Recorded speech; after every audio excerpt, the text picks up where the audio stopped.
Good morning, Kuhner country. Okay, my friends, by Friday, I'm just giving you now the latest reports that came out over the weekend, and I'm just telling you, speaking to people high up in the administration, there was clearly a sense last week, momentum was building towards a massive attack by U.S. forces against Iran. Ships were pouring into the region, troops, special operations, medics. It was clear that the president now was putting pieces in place for a massive, major escalation of the war. His national security team, his military generals, the Joint Chiefs, laid out a devastating air missile campaign for about 2 weeks, a 2-week massive campaign that would dwarf even Operation Epic Fury. Trump was going to go for the knockout blow. This was going to take out the IRGC leadership. It was going to smash the electric grid, bridges. It was going to target and destroy their missile and drone capabilities once and for all. And maybe, even maybe, send in U.S. Special Forces, 15, 20, 25,000, to either take Karg Island, which is the key oil export hub of Iran. Without it, they cannot export any oil, or even to go in and grab the nuclear material in a daring special ops raid. President Trump, Friday night, decided to call it off. I want you to listen now to the president. This was him earlier that day, before a final decision had been made. Everybody thought he was going to give the green light to this massive attack that would finally end the stalemate, free up the Strait of Hormuz, and bring Iran to heel. Listen now to the president, asked by members of the media, have you made up your mind? Will there be now an Operation Epic Fury 2.0? In other words, a massive escalation of the war. Listen to President Trump. Roll cut 11, Mike.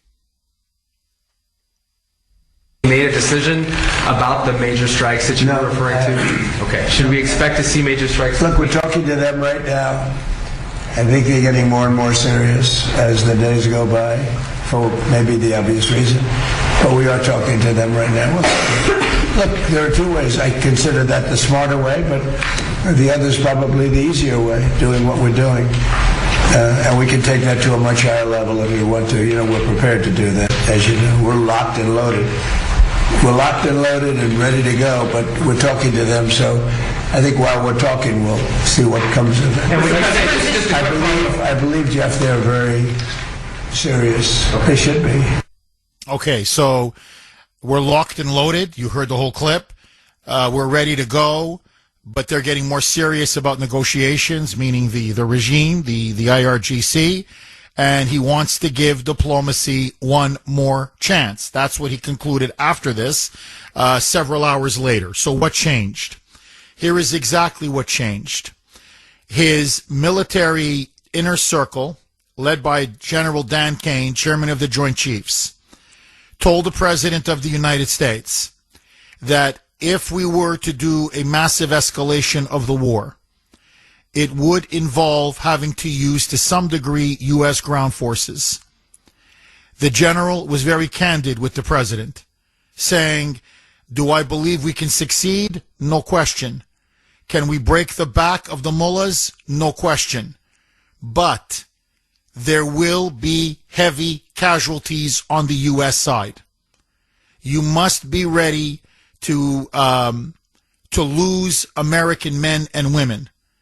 When Trump asked how many, he said, I'm just going by leaked media reports, they said definitely in the hundreds, maybe even in the thousands.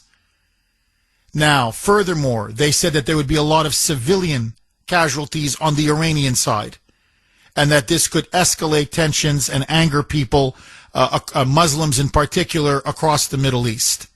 So if we're going to go in and really now hammer them in a way they've never been hammered before, then that's the cost of what needs to be done.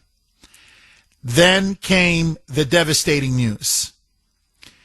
Apparently now it has gotten to the president's attention that we are low on munitions. We're not locked and loaded.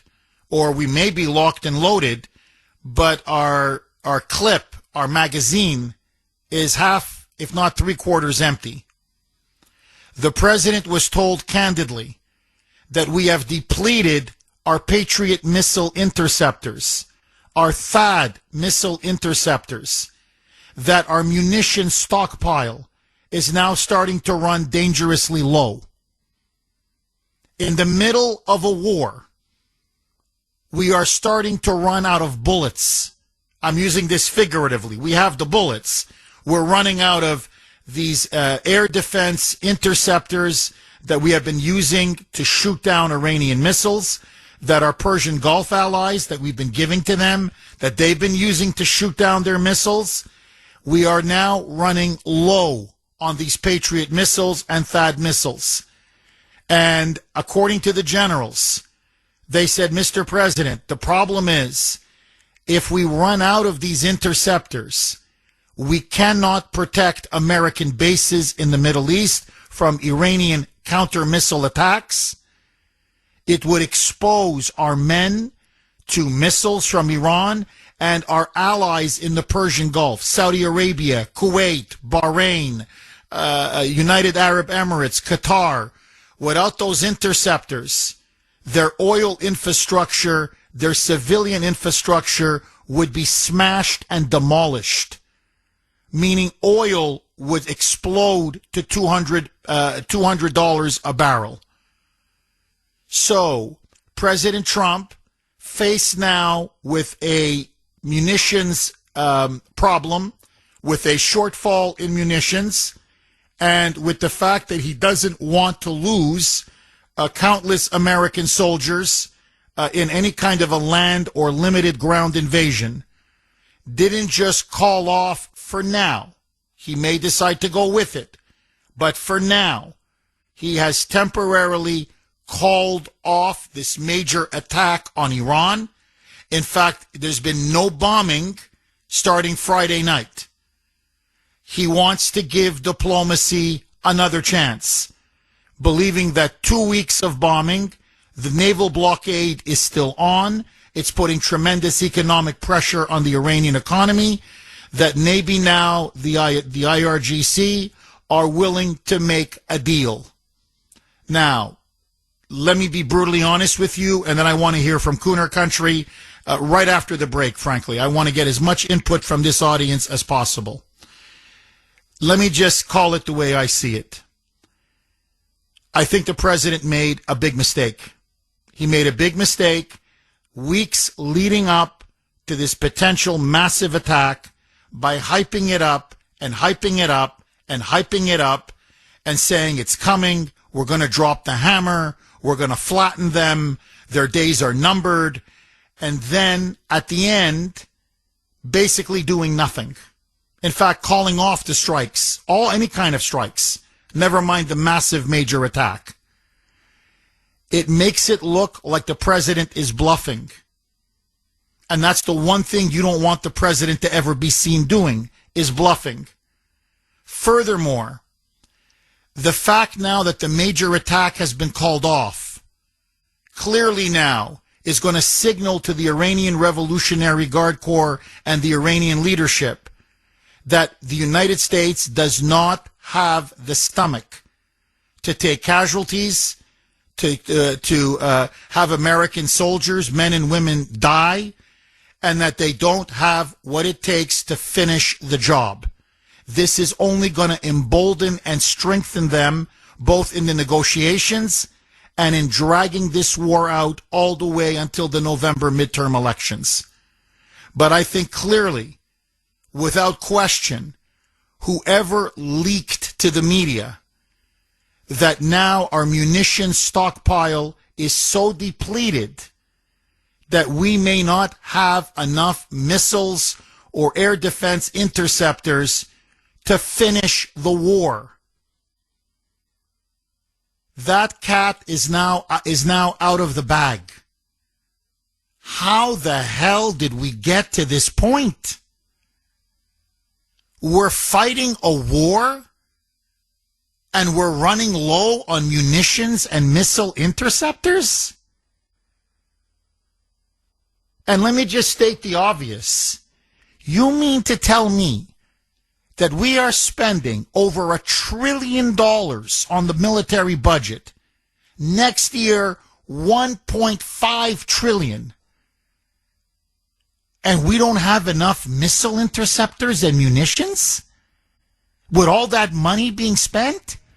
Okay, President Trump now calls off, at least for now, his planned massive attack on Iran to end the stalemate and finally bring the Iranian regime to the negotiating table. Instead, he has called off all strikes. It started Friday night, and for about 2 weeks, he was launching a series of strikes, attacks, bombings, missile strikes. That has now been called off. Trump now is reassessing what to do after his generals told him if we are to launch a massive attack and seize Karg Island, for example, or maybe remove the nuclear material, the highly enriched material that is still underground, to do this, to decisively defeat the Iranians, we would have to use ground forces, and we would have to take, or expect to take, and be prepared to take major casualties. President Trump decided not to. He has now called off the massive strikes or the massive attack, this new campaign. And furthermore, he has now been told by his national security team and his military generals, his advisors, that we are now depleting, or we have depleted, a considerable amount of our stockpile. In particular, our Patriot missiles, our THAAD missiles. These are our air defense interceptors, which would leave American troops, American forces, American bases, including our allies, completely vulnerable to Iranian drones, rockets, and missiles, because we wouldn't be able to shoot them out of the sky. And that this would clearly lead to a lot of American deaths, and it would blow up or really destroy much of the oil infrastructure in places like Kuwait, Saudi Arabia, Qatar, and this would send the price of oil up to about $200 a barrel. So President Trump, now faced with these dire scenarios, has now decided to pause on the major bombing, in fact, to pause on bombing, period. And apparently now there are negotiations going on behind the scenes. The president is hoping to get a negotiated deal. Now, let me make a few more points, and then I want to go to the phone lines as we load them up. 617-266-6868 is the number. So, number one, how do you spend $1 trillion and now next year $1.5 trillion, trillion with a T, and you run out of munitions, or you're low on munitions to be more accurate, and you're low on Patriots and THAADs and these key missiles and interceptors that we need to win the war? Where did the money go? Where did the money go? Was it stolen? Was it misappropriated? Where did all the money go? And the question is, how much did we give to Ukraine?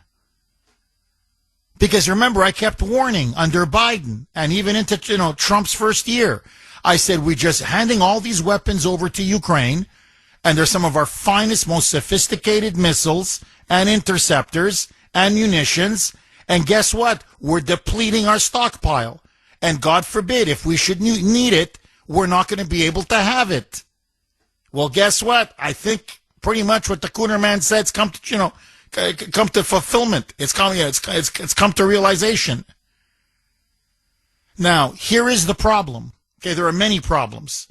Problem number one, do we even have the missiles and the weapons to finish the job if we want to finish the job?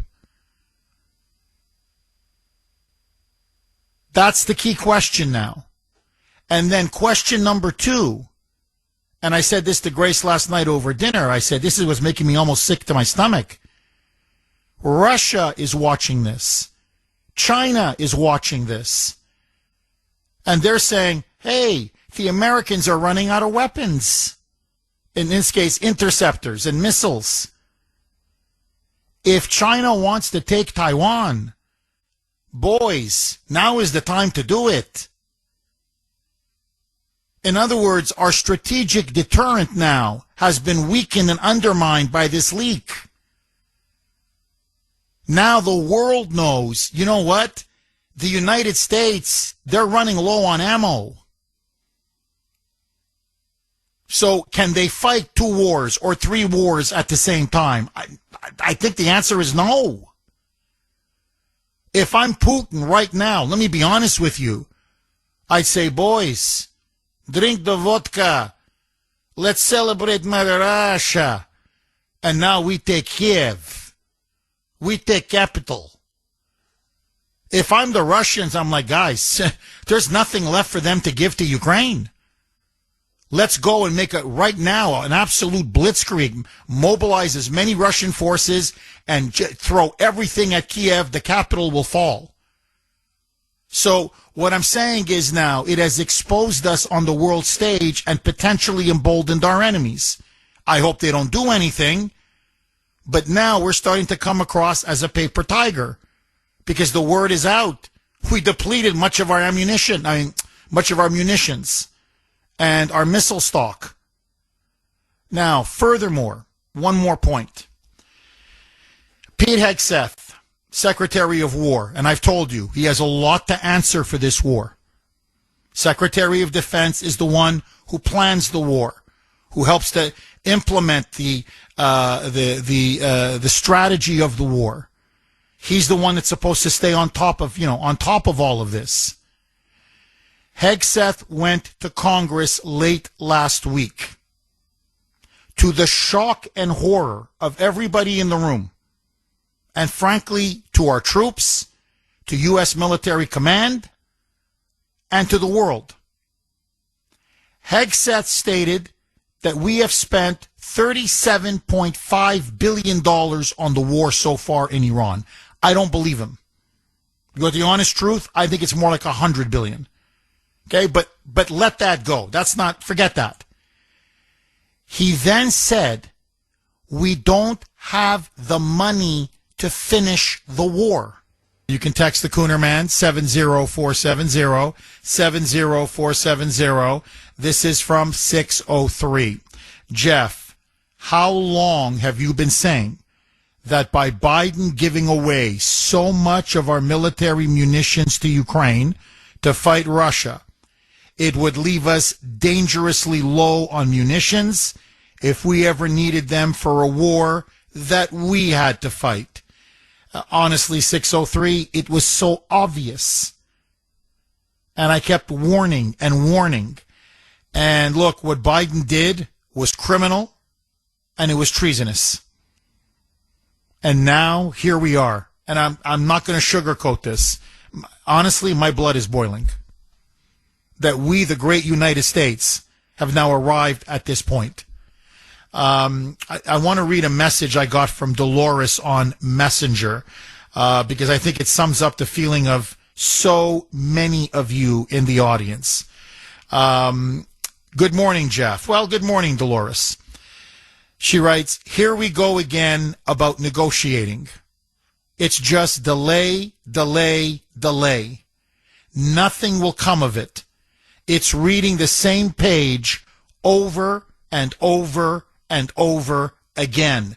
You know, I'm with you, Dolores. At this point, what is there to negotiate?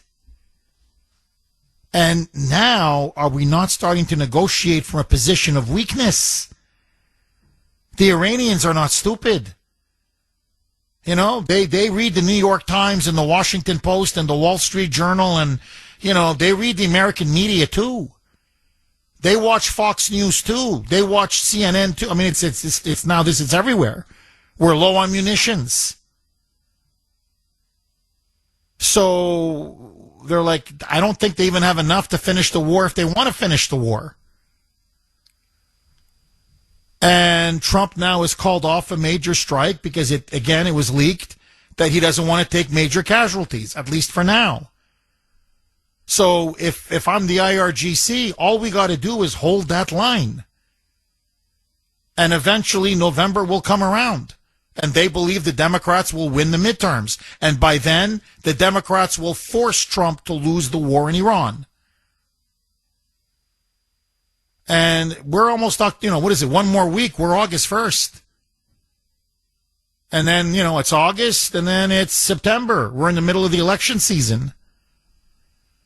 So I think the president now needs to seriously take a couple of days with his advisors, and he has to ask himself, do I have the means and the capabilities to win the war? If I don't, then maybe it's time to cut bait. It goes against everything I believe in. It goes against every fiber in my being. I'm a fighter. I've always been a fighter. I don't want to leave the Iranians in control of the Strait of Hormuz. I certainly don't want that. And I don't want them to be able to claim some kind of even symbolic victory. But, either you go to war or you don't go to war. Say what you want about George W. Bush. When the guy said he was going to topple Saddam, he toppled Saddam. I know it was a disaster afterwards, but what I'm saying is, the man, when he said we're going to topple, we toppled. And if it meant ground troops, he would put in ground troops. And when he felt the war was being lost, he put in a surge. And believe it or not, he did win the war in Iraq. It was Obama that snatched defeat from the jaws of victory. Bush had won the war in Iraq. Now, was it worth the cost and blood and treasure? And that's a different debate. But the fact is, say what you want about Bush, when he went to war, the guy went to war. And I'm sorry, but we don't have enough. I'm just going by Pete Hegseth, the Secretary of Defense. We're in the middle of a war, and we're going to run out of money, according to him, in 2 to 3 weeks to fight the war. So he's basically begging Congress, saying, you got to give us an injection of $67 billion, or else that's it. We're burning through all the cash. How can you not have money to win the war? You're fighting a war and you're running out of money? And now, slowly but surely, we're low on Patriot and THAAD missiles? Like, what kind of war planning is this by this guy? Ay, ay, ay. Ay, ay, ay. So, and by the way, they're trying to leave. Congress, you're not going to believe this. The House is already on recess. The Senate, there's still a couple of rebels are trying to fight to keep the Senate in session so that they can force them to work during August. Imagine that, actually work and not go on vacation for the SAVE Act. So they have to work on, so they stay and, try to work and pass the SAVE Act. But in theory, I don't think it's going to happen, but in theory, the House and the Senate could leave for vacation. They don't come back until mid-September. And there won't be a supplemental budget for what they need to finish the war. Ay, ay, ay. Ay, ay, ay. So, look, the question now is, in all seriousness, what do we do?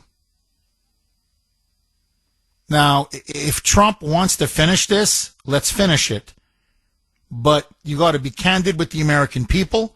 The House has to freaking come back and get back to work. The Senate, they got to give the $67 billion. And I don't know where you get the munitions, but you better find them.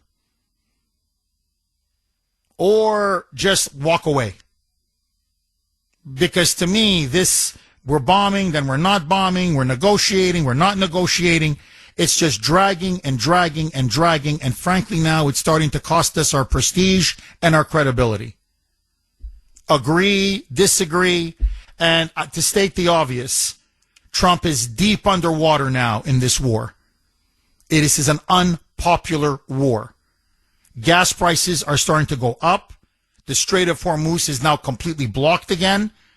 You have the Houthis now attacking Saudi oil tankers in the Red Sea, which is going to cause even the cost of energy and oil and gas to go up even more.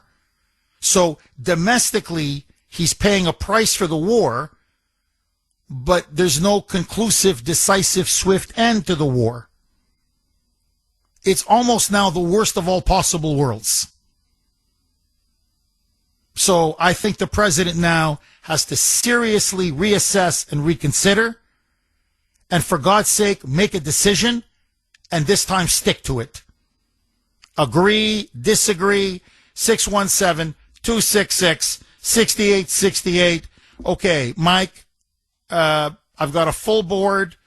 Where do you want me to go to first, my friend? Anthony in New Hampshire. Anthony, you're going to kick us off on this very important show today. Thanks for holding and welcome.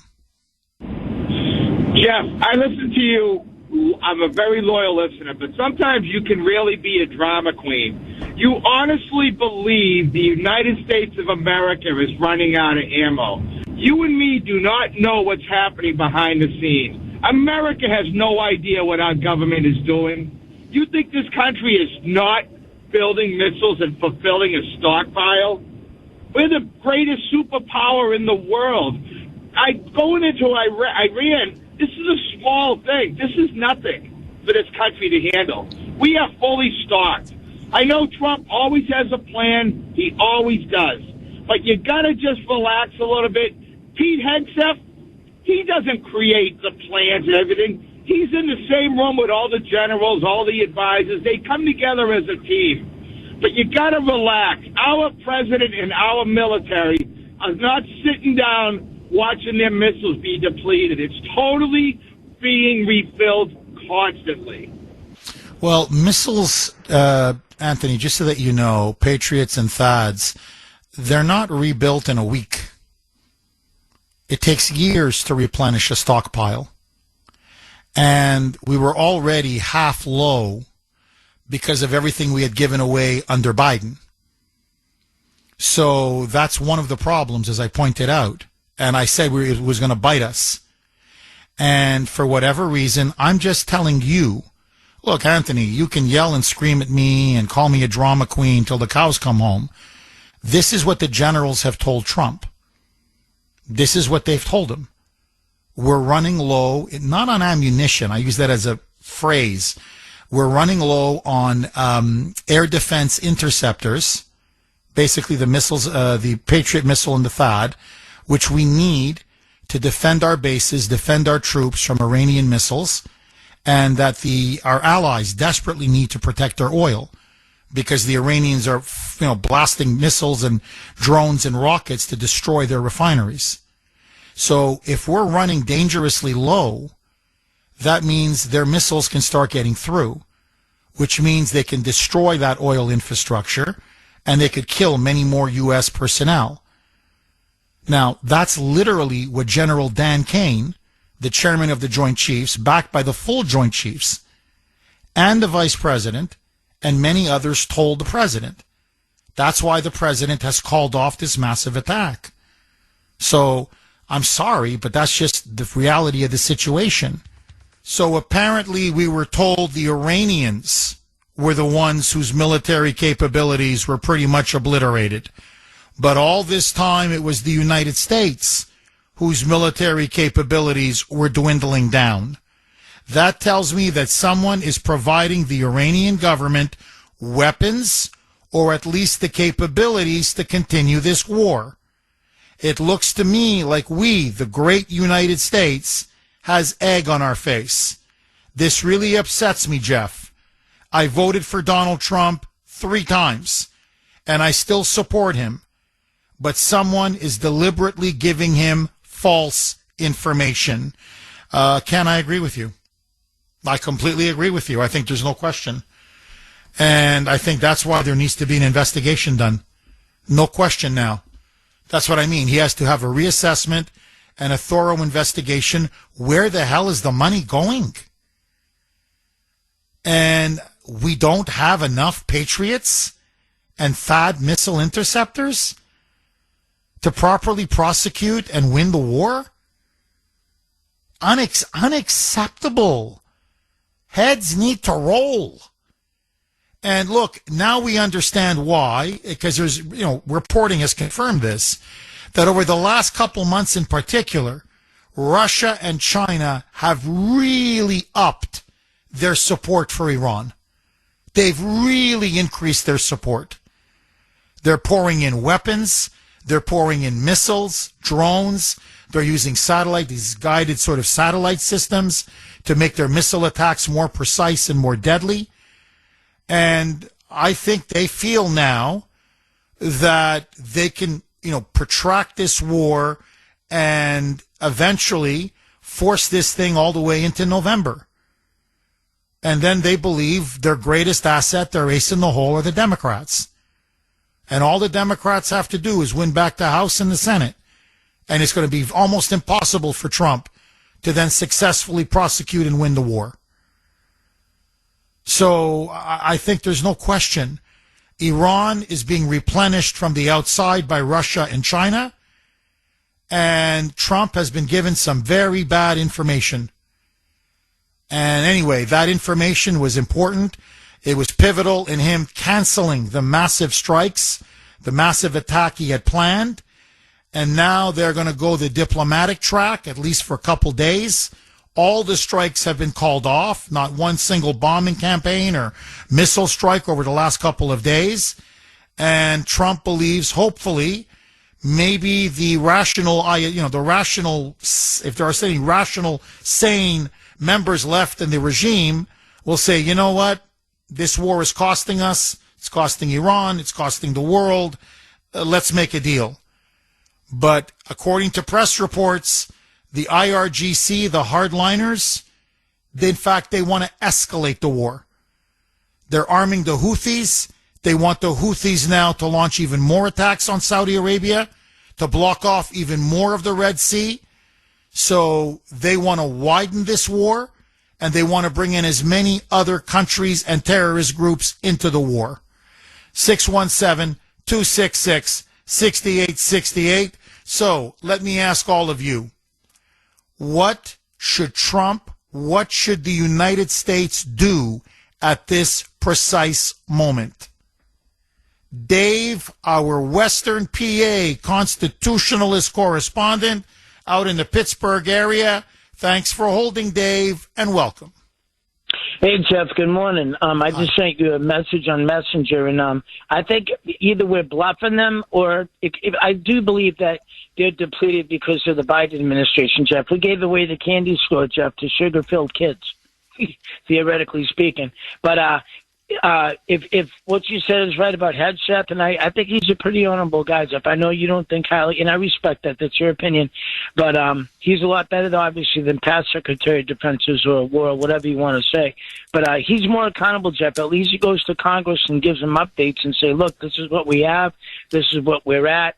If we are depleted, Jeff, a lot of it's got to do what we left in Afghanistan, too, buddy. You can't forget that.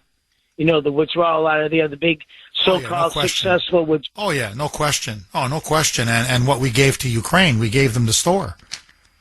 We gave them the store. And I understand Anthony in New Hampshire's frustration. I really do.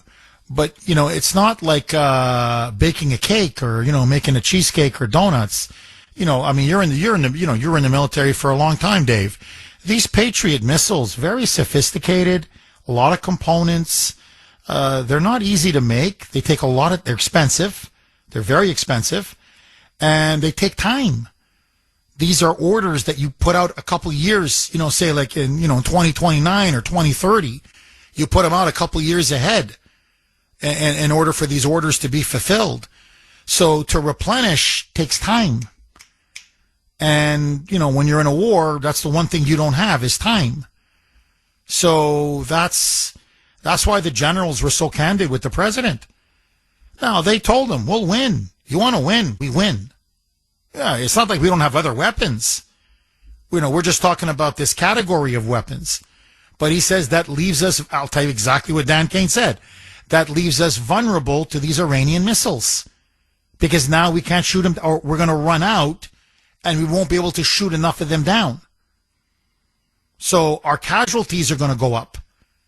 Never mind the damage they can do to the neighboring countries and their oil infrastructure.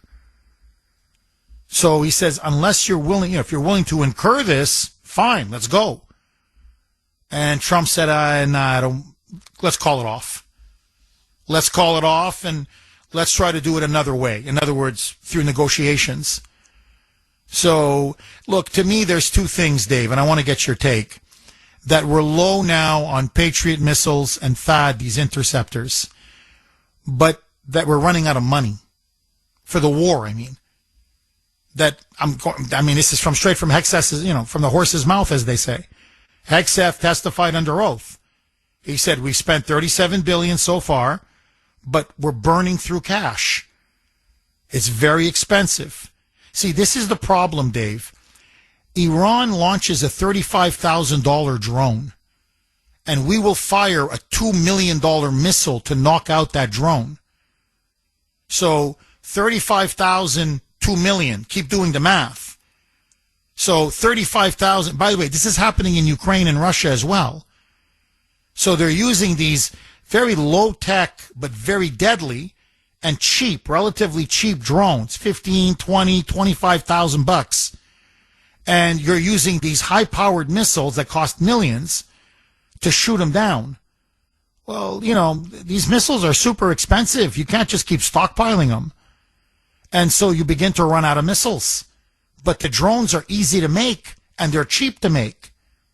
So the problem is that Iran still has plenty of these cheap 35,000 to 30,000 drones. $30,000 drones. And so we're burning through cash. And so Hexeth said we need an emergency $67 billion. Well, what if you don't get it? Well, we're going to have no money to wage the war. Within about 3 weeks, there's going to be no more money. Now, I'm sorry. I'm looking at this and I'm like, whoa. You're in the middle of a war and we're going to run out of money? And now we find out that we're low on some key munitions? What? And, forcing the president now to pause his plan. This is going to be a massive operation. Personally, I thought it was going to be the knockout blow. And now he's had to pause. And so my question to you, Dave, if you were advising the president, what would you tell him? What I would do, we have allies in the fight, Israel, pony up some dough. They got more dough than they can make, with the money machine.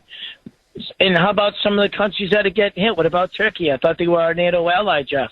And what about these, Saudi Arabia, Kuwait, UAE, Bahrain? What about the region? What about their asses we bailed out in the first Gulf War? And when we sent troops back in 03, Jeff, during Iraqi Freedom War, both which I personally took partake of. It's not about me, Jeff. But here's what I would tell the president, Jeff. Maybe he's bluffing him with this wild card. Maybe we do have the munitions. Maybe we don't. But you never show your ace, Jeff, if you're playing to use a deck of cards. Like let's say the Germans with a deck of cards, Jeff. You don't want to show your ace and you don't want to show your ace reliever, baseball metaphor. But we know that Iran's not as strong as what they were, Jeff. But, but here's a play too. Oh, yeah, no, there's no question. Yeah, no, Dave, look, there's no question. I mean, Iran's military has been badly degraded. I think that there's no question about it. The question is, look, I agree with you. I think we got to go to these countries like, Saudis are rich. The Kuwaitis are rich.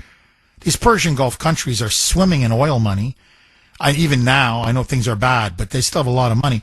Hey, pony up. Hey, if we need $67 million, Pony up. 10 billion from you, 10 billion from you, 10 billion from you, and we want it in wire transfers now. So if we need money, I think, we're protecting you. Americans have died protecting you. You're going to give us some money. So that to me is a great way to make up the money shortfall. But Mike, look, hopefully the president, this is a feint, and he's going to lull the Iranians and then hit them when they least expect it. I'm praying that's what's going on. I don't think so. And the reason why I say this was leaked. People in the administration are livid, because this should not have been released to the public. This was a private conversation that they had, a private meeting, the inner circle, in which the Joint Chiefs laid out all the options, pro and con. And they told them about the con. That, Mr. President, a lot of soldiers could get killed because we may not have enough interceptors, these missiles, to protect our men, protect our bases from possible Iranian missile and rockets and drones. And the president does not want to see heavy casualties. He knows the American people don't want it, and he knows it will destroy him going into the midterms. So the president now is taking a wait-and-see attitude for now. 617-266-6868. Jerry on the Cape. Thanks for holding, Jerry, and welcome. Comrade. Comrade, how are you, my friend? I am glowing. Jeff? Why are you glowing, comrade? Because I'm dreaming of a nuclear strike on Tehran. That's what I'm dreaming of. They need to be told in no uncertain terms, you either surrender or we're going to turn Tehran into dust. Dust. But Jeff, as I digress here, you asked about munitions. Australia is currently, right now, making munitions on a speed performance type of deal for us. Jeff, do you remember I said to you when the Ayatollah's funeral took place, we should have hit him then? Yes. We could have wiped them out then, but we didn't do it. The president's got to grow a set. He really does. Jeff, do you remember he's meeting with Zelensky next week. Did you see what that little idiot did? Oh, he attacked an Iranian ship. He attacked the Iranian Navy. Unbelievable. Do you know he did an interview with Das Spiegel? I don't know if you saw it. It was a video interview where he sat down with a reporter. He claims that he cut a deal with the Americans when Biden was in power, that we were going to finance the Ukraine of $500 billion a year for 10 years. This is what he claims now. I know. I didn't imagine this. I saw it in the interview. $5 trillion over 10 years. He claims that we're going to give to him. I mean, that'll bankrupt us. I mean, Yeah. A, it'll bankrupt us, and B, so much of it is going to be stolen, it's obscene. But no, look, they gave him a blank check. It was Biden and it was Boris Johnson in Britain. And they basically said, we'll give you whatever you need. Just keep fighting the Russians. Just keep fighting fight to the last Ukrainian. And now, you're right, he's attacked the Iranian Navy. He struck an Iranian ship, his people did. And now Iran is vowing retaliation against Ukraine. And they're demanding revenge. And so all this is doing now, this is only going to escalate and widen the war. Because now, if Ukraine gets involved with Iran, that means Russia can get directly involved in Iran. And China now has come out and said that if this leads to a much wider war, they're going to have to defend their client Iran. So you may see China and Russia now directly involve themselves in this war. And Zelensky thinks by attacking Iran or the Iranian Navy that this is going to tie him even closer to us. I would say, like, dude, you got enough on your plate with Putin. Stick to Putin and Russia. We don't need your help in Iran. And so, no, I mean, he's a weasel, and he knows that Ukraine has lost the war. And the only way Ukraine can win the war is if the United States gets openly on the side of Ukraine. And that's why now he's meddling in this war with Iran. Jerry, am I wrong? Now, they're dragging people off the street to go to the front lines and fight. Literally, physically dragging them. They're not asking them to join. They're physically taking these people and putting them in harm's way. But, Jeff, let me tell you something else that's going on. People in our government are betraying us. And do you know who Vala Nahid is? No, never heard of the person. That's John Kerry's son-in-law. He's directly tied to Mahdi Zarif, Javed Zarif's son. They've been friends since they were children. That's where a lot of the information is coming from, too. Interesting. No, I knew about Kerry and his daughter marrying a prominent Iranian. I didn't know who it was. And that person had ties to senior Iranian leadership. No, there's no question. The Democrats have opened a secret pipeline, and they are giving the mullahs advice. They're feeding them information, and they're coordinating with them. They want this war to go on because they want Trump to lose. Ultimately, they don't care if America loses, but they want to bring Trump down. And they believe that the war, the longer it goes, the more it drags on, that this will be Trump's political graveyard. And so what you now have, look, you have Mamdani sending his aide to openly meet with a top Iranian official at the UN, to openly cooperate with Iran against the United States and against Trump. That's the mayor of New York, for God's sake. So the Democrats now have made basically a non-aggression pact with the Iranian mullahs. They are colluding, cooperating with them against America and against Trump. They're traitors. They're the fifth column. And they're looking to stab us right in the back. Thank you so much for that call. I really appreciate it, Jerry. 617-266-6868. Diane in Lynn. Thanks for holding, Diane, and welcome. Trouble with Trump is he doesn't realize he's got too much heart to be a wartime president. He was, he started out worrying about, well, we don't want to hit the good guys in Iran who we don't want to stop them from having supplies, the water, the food, whatever. We don't want to kill them. And he's also considering, bless his heart, and I love this about him, he's considering, well, we can't get into a situation where our foot soldiers will be killed. That we can't get into that. He's considering all kinds of things that a wartime president can't consider. They have to just go in and ruthlessly start fighting with everything you've got. But the thing is, he shouldn't have that. Therefore, and it would have been great if he did not get into this war in the first place. He can't handle it. He doesn't have the temperament, and of course, he's got that. Also has that other problem that you mentioned. He's got bad advice coming at him. So it's something that he can't handle. I don't think he can handle it. Period. Well, Diane, look, he's a very civilized man, and he's a very humane man. And I really can't begrudge him that. And he doesn't want to see American soldiers die. I really understand that.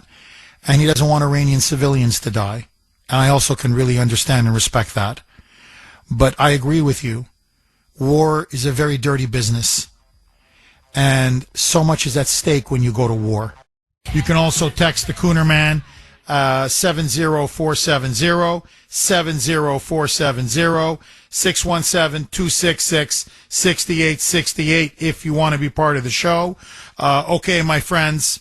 So, the Kuhner Country poll question of the day, sponsored by Mario's. Mario's Quality Roofing, Siding, and Windows. President Trump has now called off his massive attack on Iran, made that decision late Friday. And so the question is, did President Trump not bomb Iran, A, because he does not want to, or B, we are running low on bombs, or i.e. munitions? A, he does not want to. B, low on bombs / munitions. You can vote on our webpage, wrko.com/Kuhner, wrko.com/Kuhner, KUHN is in national ER. You can also vote via X, and boy, was I active on X last night, trying to push the SAVE Act over the top. But anyway, you can vote on my handle at X, at the Kuhner Report, all one word, at the Kuhner Report, KUHN is in national ER. Mark in New Hampshire. Thanks for holding, Mark, and welcome. Hey, buddy. Good morning. How are you? I'm good. How are you, Mark? Well, enjoying the sunny day. That's pretty much it, though. Hey, couple quick things, if I may. You made the point earlier, and I, completely agree with you that the last administration so depleted our stockpiles that we had, nothing, nowhere close to what we needed. So my question is then, why would you begin a massive campaign knowing that we didn't have what we needed? Who said, oh yeah, we got plenty? If we're at this point where now we know that we don't have enough, if that's true, if we're at that point now, then who told him from the get-go, we've got plenty to start with, sir, don't worry about it. We can hit them with everything. So clearly, either someone doesn't know what they're doing, or someone's giving them really bad information, or our intel community absolutely sucks, Jeff. Or it could be a combination of all of those. Now, with regard to the whole negotiation thing, I've said it in the past, if anyone that believes they really actually want to negotiate shouldn't be where they are, okay? They should be out of a job. The caller that said it earlier was exactly correct. This is a tactic. They know they only have to hold out 2 months. That's all they have to hold out for, Jeff, is just 2 more months. Because if the Democrats get control, like you said, they will do everything they can to put an end to this. Look, we have a Democrat Party, Jeff, that would defund our military to the point that they would put our Navy at sea without fuel as just targets if it meant they could get Trump. They hate him so much, Jeff, that they would send our troops out with rubber bullets and plastic vests if it meant that they could get Trump, they could get him out of office, Jeff. They hate him so much. They don't care if our troops get killed. They'll blame him. They'll say, well, it's his fault. He shouldn't have been there. This is what you get when you put these, conservative MAGAs in office. And they will use that, Jeff, as a tool to bludgeon people for the next 20 years. And what frightens me the most, Jeff, Iran, war, whatever, what frightens me the most is if the Democrats get control of the House and the Senate, Jeff. They will pass every garbage possible thing that you could ever imagine. They'll impeach everybody. They'll go after Supreme Court justices. They'll pack the courts. They will do everything that they can, Jeff. And with one election, this country will turn into an absolute communist hellhole. And that's what frightens me more. Mark, it's like you're at the dinner table with me last night. Seriously. Everything that you're describing. Mark, the only thing I can add to what you just said is, look, I think this, ultimately, if you want to understand what's going on, they planned for a 4 to 6 week war. So for a 4 to 6 week war, yeah, we had plenty of munitions plenty of Patriots and THAADs and, all these, interceptors. So we were fine. In fact, they really thought it was going to be a 10 to 14-day war.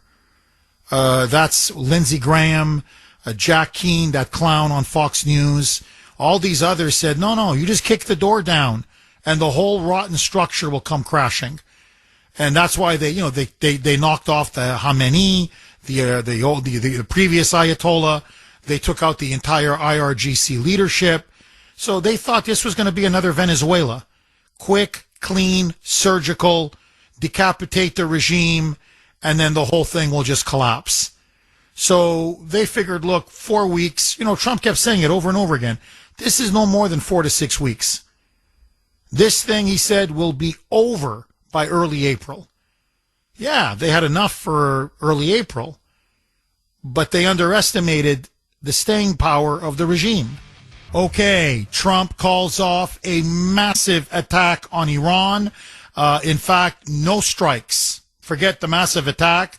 He's put a pause on all. They've been doing it for about 14 days, consecutive nights, strike after strike after strike, degrading Iran's military, their naval defenses, their air defenses. But now for a couple days, he has called off all U.S. air and missile strikes. He says he wants to give negotiations another chance.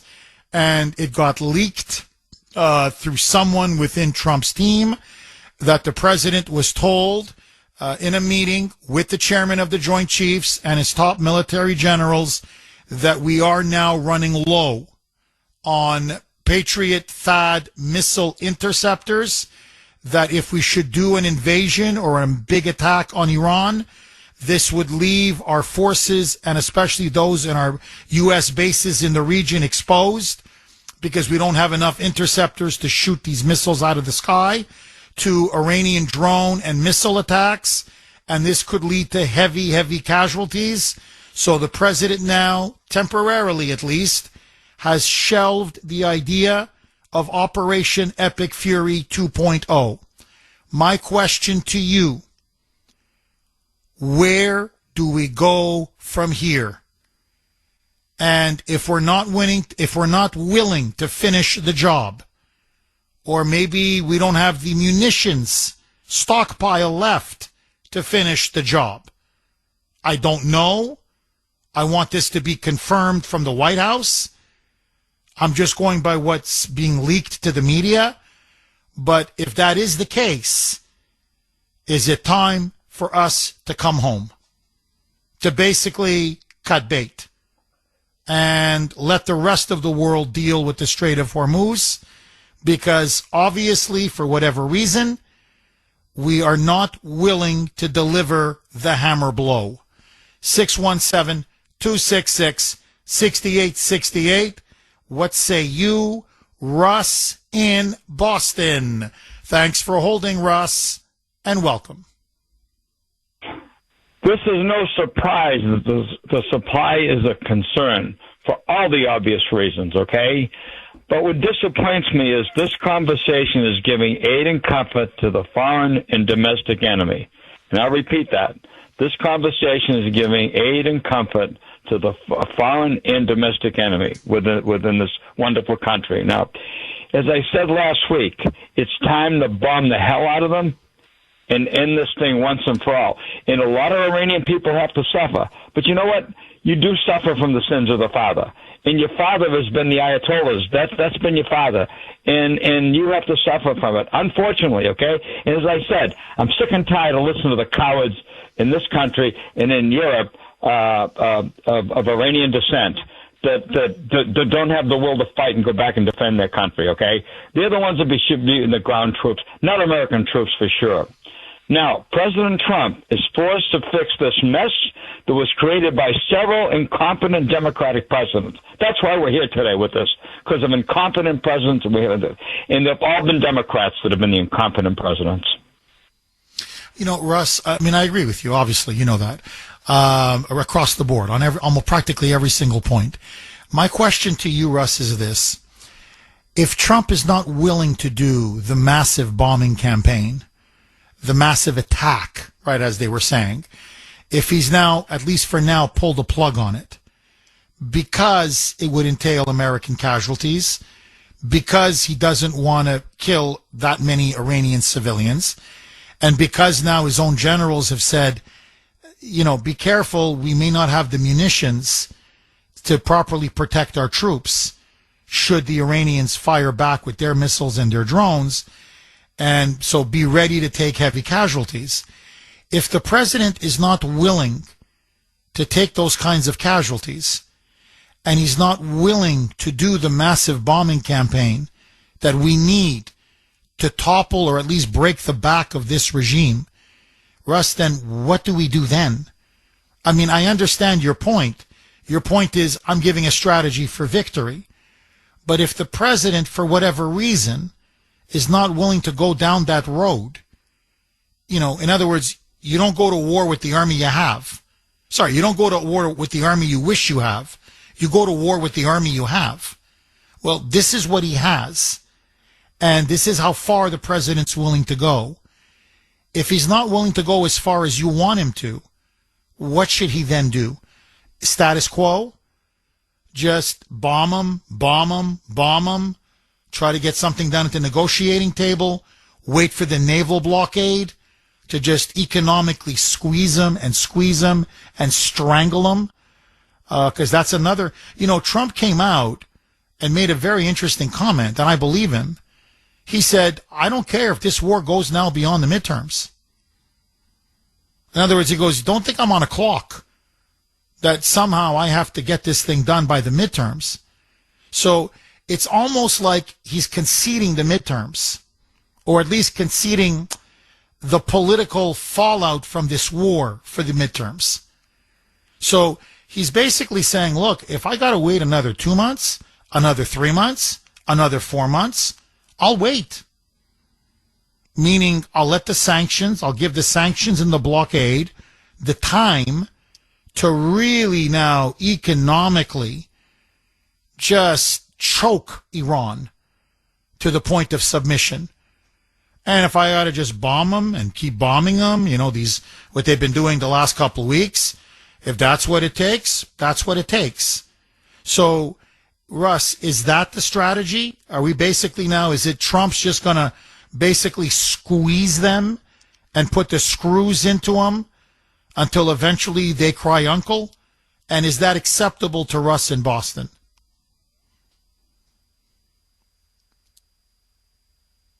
The number two, President Trump, as I said before, is the president that I've been waiting for years. He, to me, is my ideal leader, okay? But he's an anti-war person. He doesn't like to kill people. He doesn't. It's against his nature. It's against his grain and everything else. And that's why, yes, he applies the stick, but at the same time, he keeps throwing out the carrot and throwing out the carrot and throwing out the carrot, hoping that these people will come to their senses and make some kind of an agreement, because he doesn't want to kill people. Okay? And that's what I love about Trump. You have to be a warrior, and sometimes you have to be a compassionate person, Jeff. And I want to say this, okay? When you think of all veterans that have fought in foreign wars, and after the war ends, then they get together. Look at Pearl Harbor, okay? There's very few of them left. But for many years, they got together, understanding that they both were there defending their country. And all in all, when everything comes to the end result, do you really want to kill someone else? No, but you're put in that position where you have to, and you have no choice. Very well said. Russ, honestly, very, very well said. Russ, thank you so much for that call, as always.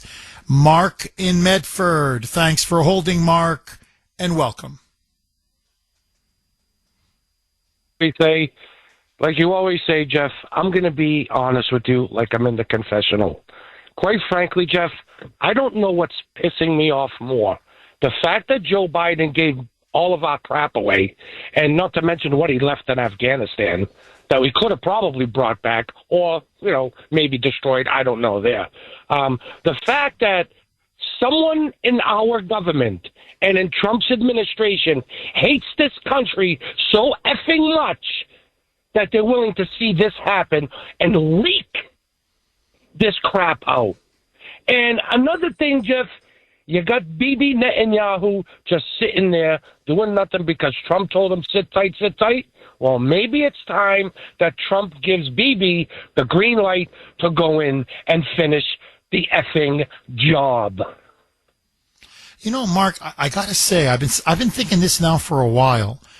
You've got this pit bull, and I'm not saying this in an insulting way, this ferocious Israeli military and air force, you know, this tiger, and you've got him leashed. And I'm like, yes, I know it's going to draw in Hezbollah. I get the argument. It's going to draw in other terrorist groups. It's going to potentially widen the war.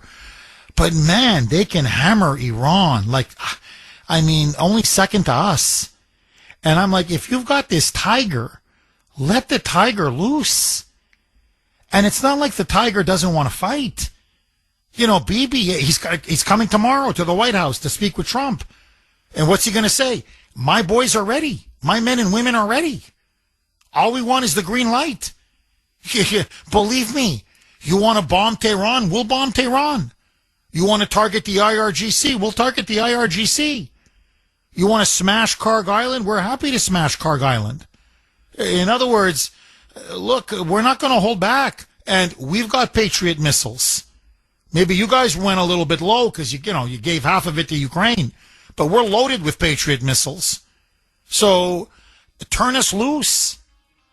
To me, he's got an ace in his sleeve, and he's got to start using it. 617-266-6868 is the number. Okay, it's been about 72 hours now. There has been a complete pause in the war between the United States and Iran. We have stopped all strikes, whether from the air, from the sea, wherever, all missile strikes, all air strikes. President Trump now says he has, at least for now, called off the massive attack on Iran. We were right there on the cusp Friday. He was just about to give it the green light. And then after a conversation with his Joint Chiefs, his national security team, he decided to at least temporarily call it off.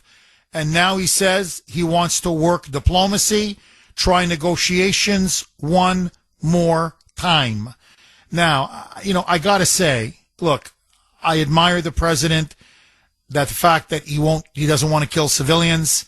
He doesn't want troops to die, our troops. As I said, I think he's a civilized, a humane man. But on the other, you know, to be fair, and to the other hand of this, he was the one that was going on about how the Iranian leaders are a bunch of liars, which they are, how they're crazy, which they are, how they're, his words, cuckoo, which they are. So what are we going to get out of negotiations? By his own admission, we're dealing with a bunch of fanatical lunatics, Islamist fanatics. And Iran still wants to control the Strait of Hormuz, and they still want to keep a nuclear program. So ultimately, what is there to negotiate? They haven't backed away from their core demands, and we're not backing away from our core demands, which is we want the Strait reopened, fully reopened, free, and available to, shipping all over the world with no fees, no tolls, no nothing. And we want Iran to have a nuclear program that cannot attain the bomb. They can have a civilian program under our supervision. Trump has made that very clear. But no nuclear program that could lead to enriched uranium so they can go and eventually get the bomb. So what is there to negotiate? You know, I mean, one side says black, the other side says white. The two shall never meet. Now, I don't know if Trump is just reloading, reassessing, talking through with his generals, maybe fine-tuning a potential attack plan. I don't know. Or if he's looking at other options. Bibi Netanyahu is visiting the White House tomorrow, as I mentioned. Maybe he's going to do a joint coordinated plan with Israel. We shall see. But as things stand right now, it's the same thing over and over again. The talks drag on and nothing gets resolved. Am I wrong? 617-266-6868. Eddie in Charlestown. Thanks for holding, Eddie, and welcome. Good morning, Jeff. Hi, Eddie. The president has to do two things here. I believe it's his version of Muhammad Ali, the rope-a-dope. He has something, and the last thing he's going to do is let the media know. So I still have faith in the president. I still think he's doing a good job. And what he has to do is lay it down to our allies in the region. You have to help us. If you don't help us, we pull every troop out of that region, Bahrain, Saudi Arabia, Turkey, everywhere, except for Israel, because Israel's the only one that stands behind us. Pull every troop out of there, send them home, take care of us, refine the oil in Venezuela, get the oil prices down, take care of us, and then deal with these traitors in D.C., the Democrat politicians and the Republican politicians that are on the take, because as far as I'm concerned, they took an oath of office to defend the Constitution of this country, and they're violating it and they're voiding their constitutional rights. So they should be thrown out of office immediately, even sent to prison as far as I'm concerned. But that's the bottom line. This is how it should be done now. Put it on the line to our allies. Either you help us out or we're pulling out of everywhere and you're on your own. And we're thousands of miles away. We'll be on our own for now. And you'll see them come to the table and help out. Well, Eddie, look, I love the idea. And if I was the president, that's exactly what I would do, what you're suggesting. I'd have Pete Hegseth beside me on a call, and I would call them all up. I'd call the Saudi Crown Prince. I'd call the leader of Kuwait. I would call up the leaders of Qatar, the United Arab Emirates, Bahrain. These are all oil sheikdoms. They're very wealthy. By the way, Qatar is the wealthiest country in the world per capita. They have about 350,000 people who live in Qatar, but their standard of living is through the roof, okay, because they're just swimming in oil. Fine, I'm not begrudging them that. I'm just stating a fact. So I have my Secretary of War right beside me here. He says we need $67 billion now to finish this war. Now, I know this war is being done for us, but it's also being done for you, because that's your oil that's going through the Strait of Hormuz. And those are Iranian missiles and drones that are hitting your residential areas, your oil refineries, your oil hubs, your airports, and killing your civilians. So I think 6 of you are on the phone right now. So I do the math. That's $10 billion and change each. And I want the money by the end of today. That's it. Or we can't defend you. I don't know what else to tell you. So that's our $67 billion. Boom. So now we've got our money. So at least now we have the money to finish the war. And then I would get on the phone with Bibi or speak to him in person tomorrow. Bibi, we're running a little bit low on munitions. You heard. The whole freaking world heard because I got leakers here. So let's do something where we can take out Iran right here, right now, and minimize casualties to my people. Can you got Patriot missiles? Can you lend us some? You've got THAADs. Can you lend us some? And we'll, position them at these key bases. And let's, look, you do what you got to do to win a war. And I'm with you. If they're not willing to do what it takes to win this war, then maybe it's time for the president to say, you know what? Okay. None of you want to do anything. Let me come back because I've got traitors and I got to deal with traitors at home.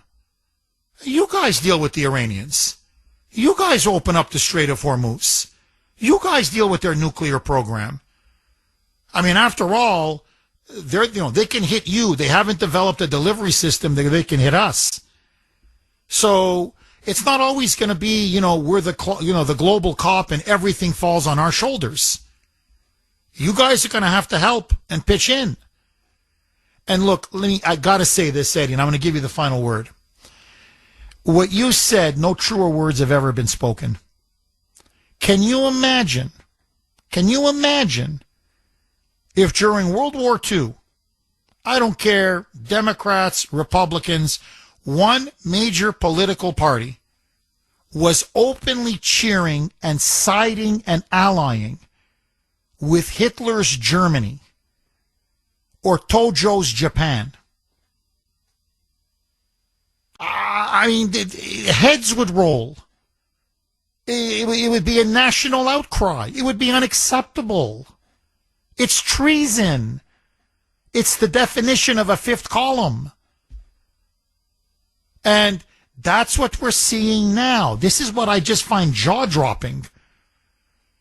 So you've got Democrat member of Congress here, Chris Van Hollen, senator from Maryland, went on the Sunday talkies and said, we've lost the war, America should come home. America has lost the war? By what measure has America lost the war? Like, what are you on drugs? What battle has Iran won? Have you looked at the Iranian military? Have you looked at the state of their country? Have you looked at their economy? Inflation now is at 400% in Iran. 400%. No, this is defeatist propaganda to sap the will of the American people and to convince us that the United States has lost the war when the only thing we're guilty of is that we did not plan for the Strait of Hormuz. And obviously under Biden, we gave away almost all of our Patriot missiles. Like idiots. So my point is, when you have Democrats who are clearly fifth columnists, who are openly cheering and rooting for Iran, in fact, the whole strategy of the mullahs is to wait for the Democrats to win in November to sabotage the war effort. You've got to deal with traitors at home. And you've got to call them out for the traitors that they are. And I don't know how these people look at themselves in the face. I really don't. The Bills in Sudbury, the Chris's in Gloucester, these scumbags. You cheer for a regime that has the blood of American soldiers on their hands. You cheer for a regime that is murdering and killing Americans to this day. Just last weekend, they killed 4 in a missile strike at a base, at a housing unit for our troops in Jordan. And you cheer that on? You side with them against us? I'm sorry, there's some things in life you just don't do. It's unforgivable. And this is unforgivable. Eddie, am I wrong? But it comes time to deal with these traitors, okay? Trump said it a couple of weeks ago. He exposed the corruption with the election, the fraud that's going on. Madani, he went into office under a fake election. It's time. The investigation, the proof is there. It's time to deal with these traitors now because we have to get rid of them. We have to clean house first. You clean house first, and then everything else falls in line. Eddie, thank you very much for that call. And if we're not careful, these traitors actually may be sweeping back the power in November. Can you imagine them running the committees?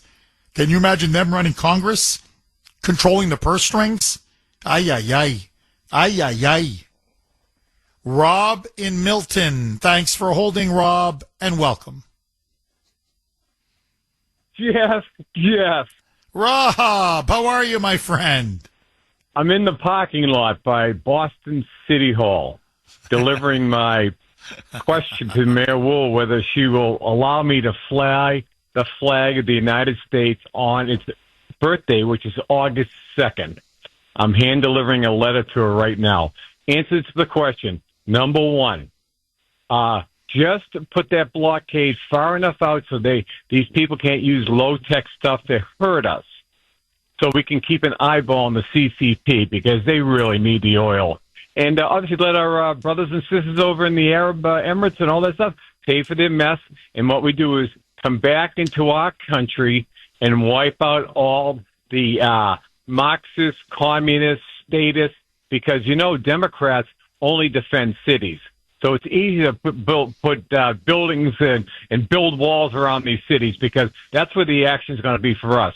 And if I was elected, I would deputize everybody to be marshals to take up the fight against these Bolsheviks and communists. Well, Rob, by the way, I agree with you 1,000%. We have to face the enemy within. There's no question now.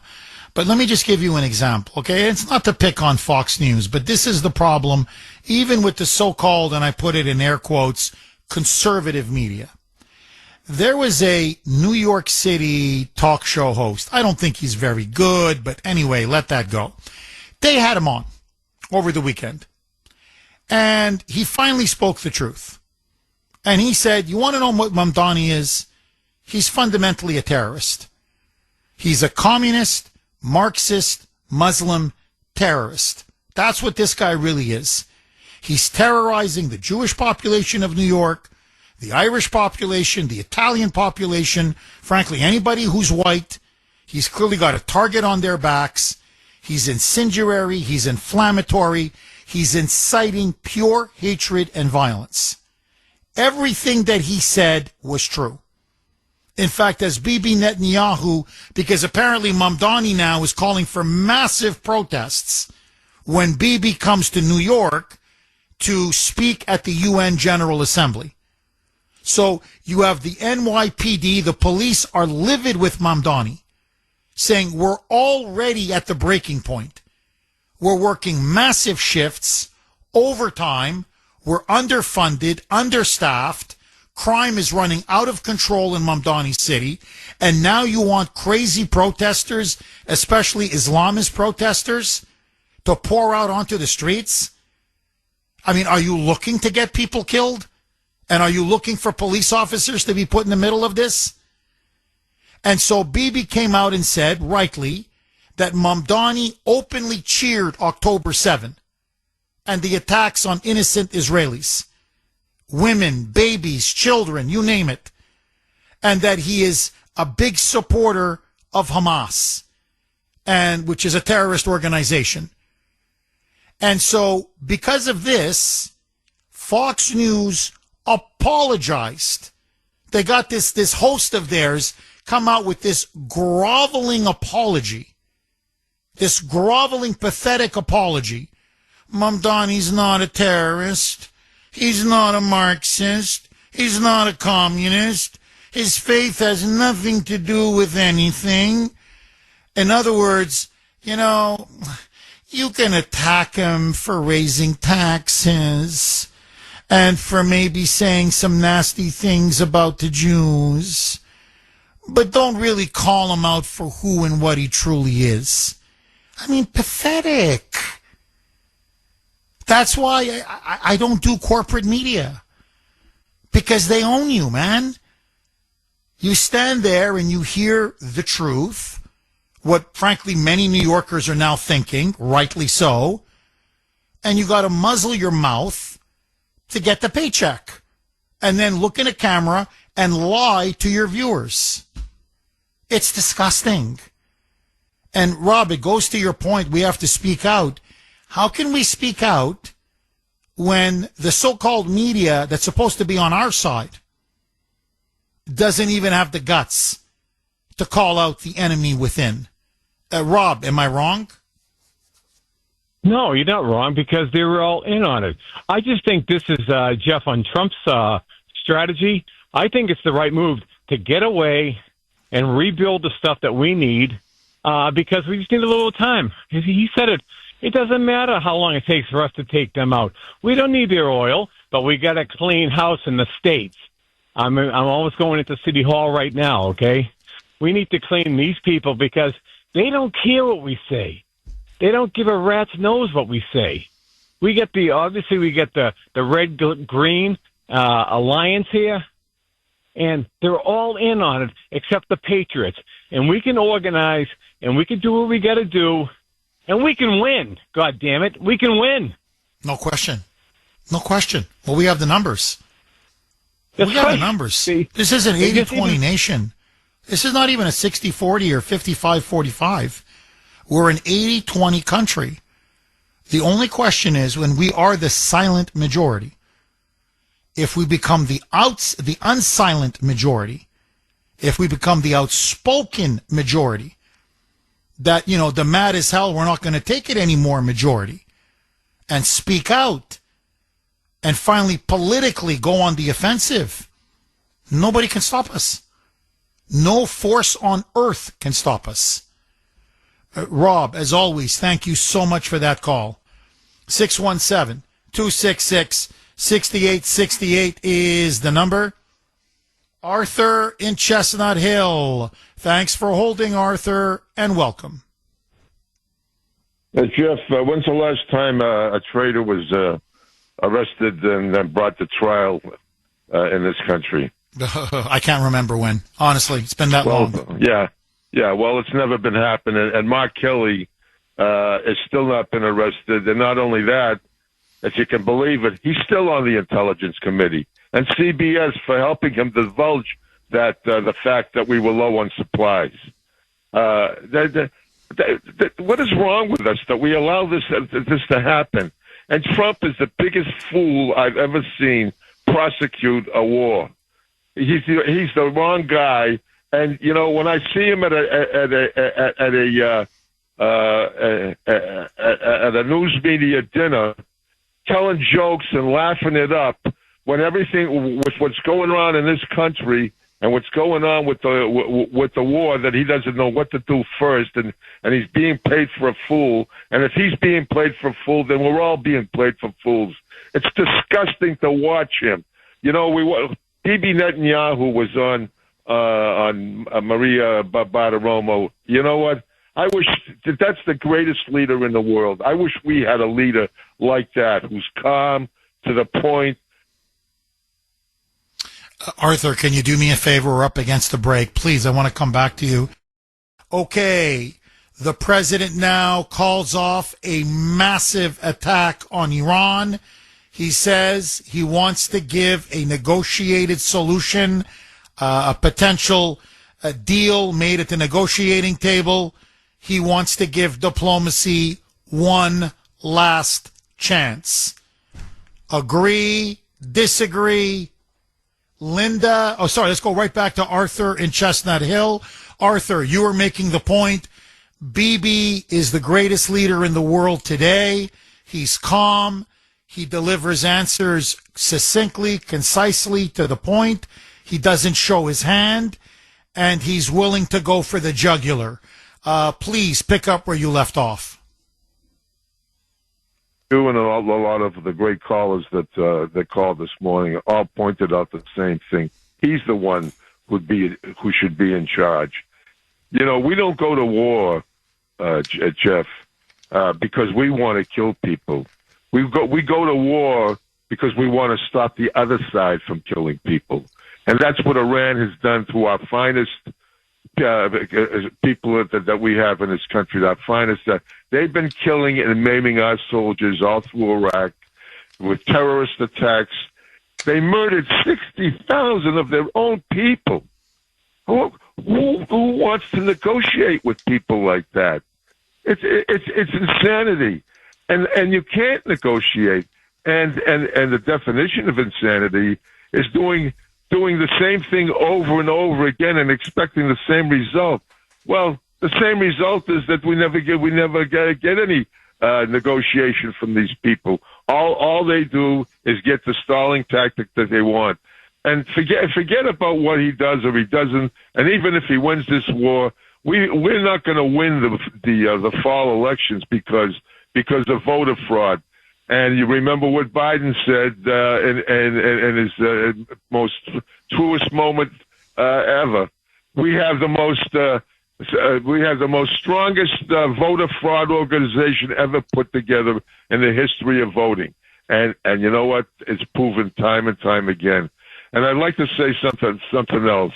Trump has a quality that you just can't get rid of. It's juvenile. He can't get away from his ego.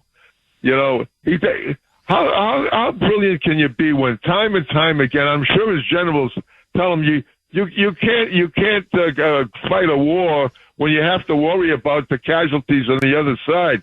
You know, Harry Truman, I'm sure, didn't want to drop the bomb on Hiroshima. He dropped pamphlets. He didn't want to drop the bomb on Nagasaki, but he had to. And the firebombing and the destruction of Tokyo was even worse than those two cities, and yet that's what ended the war.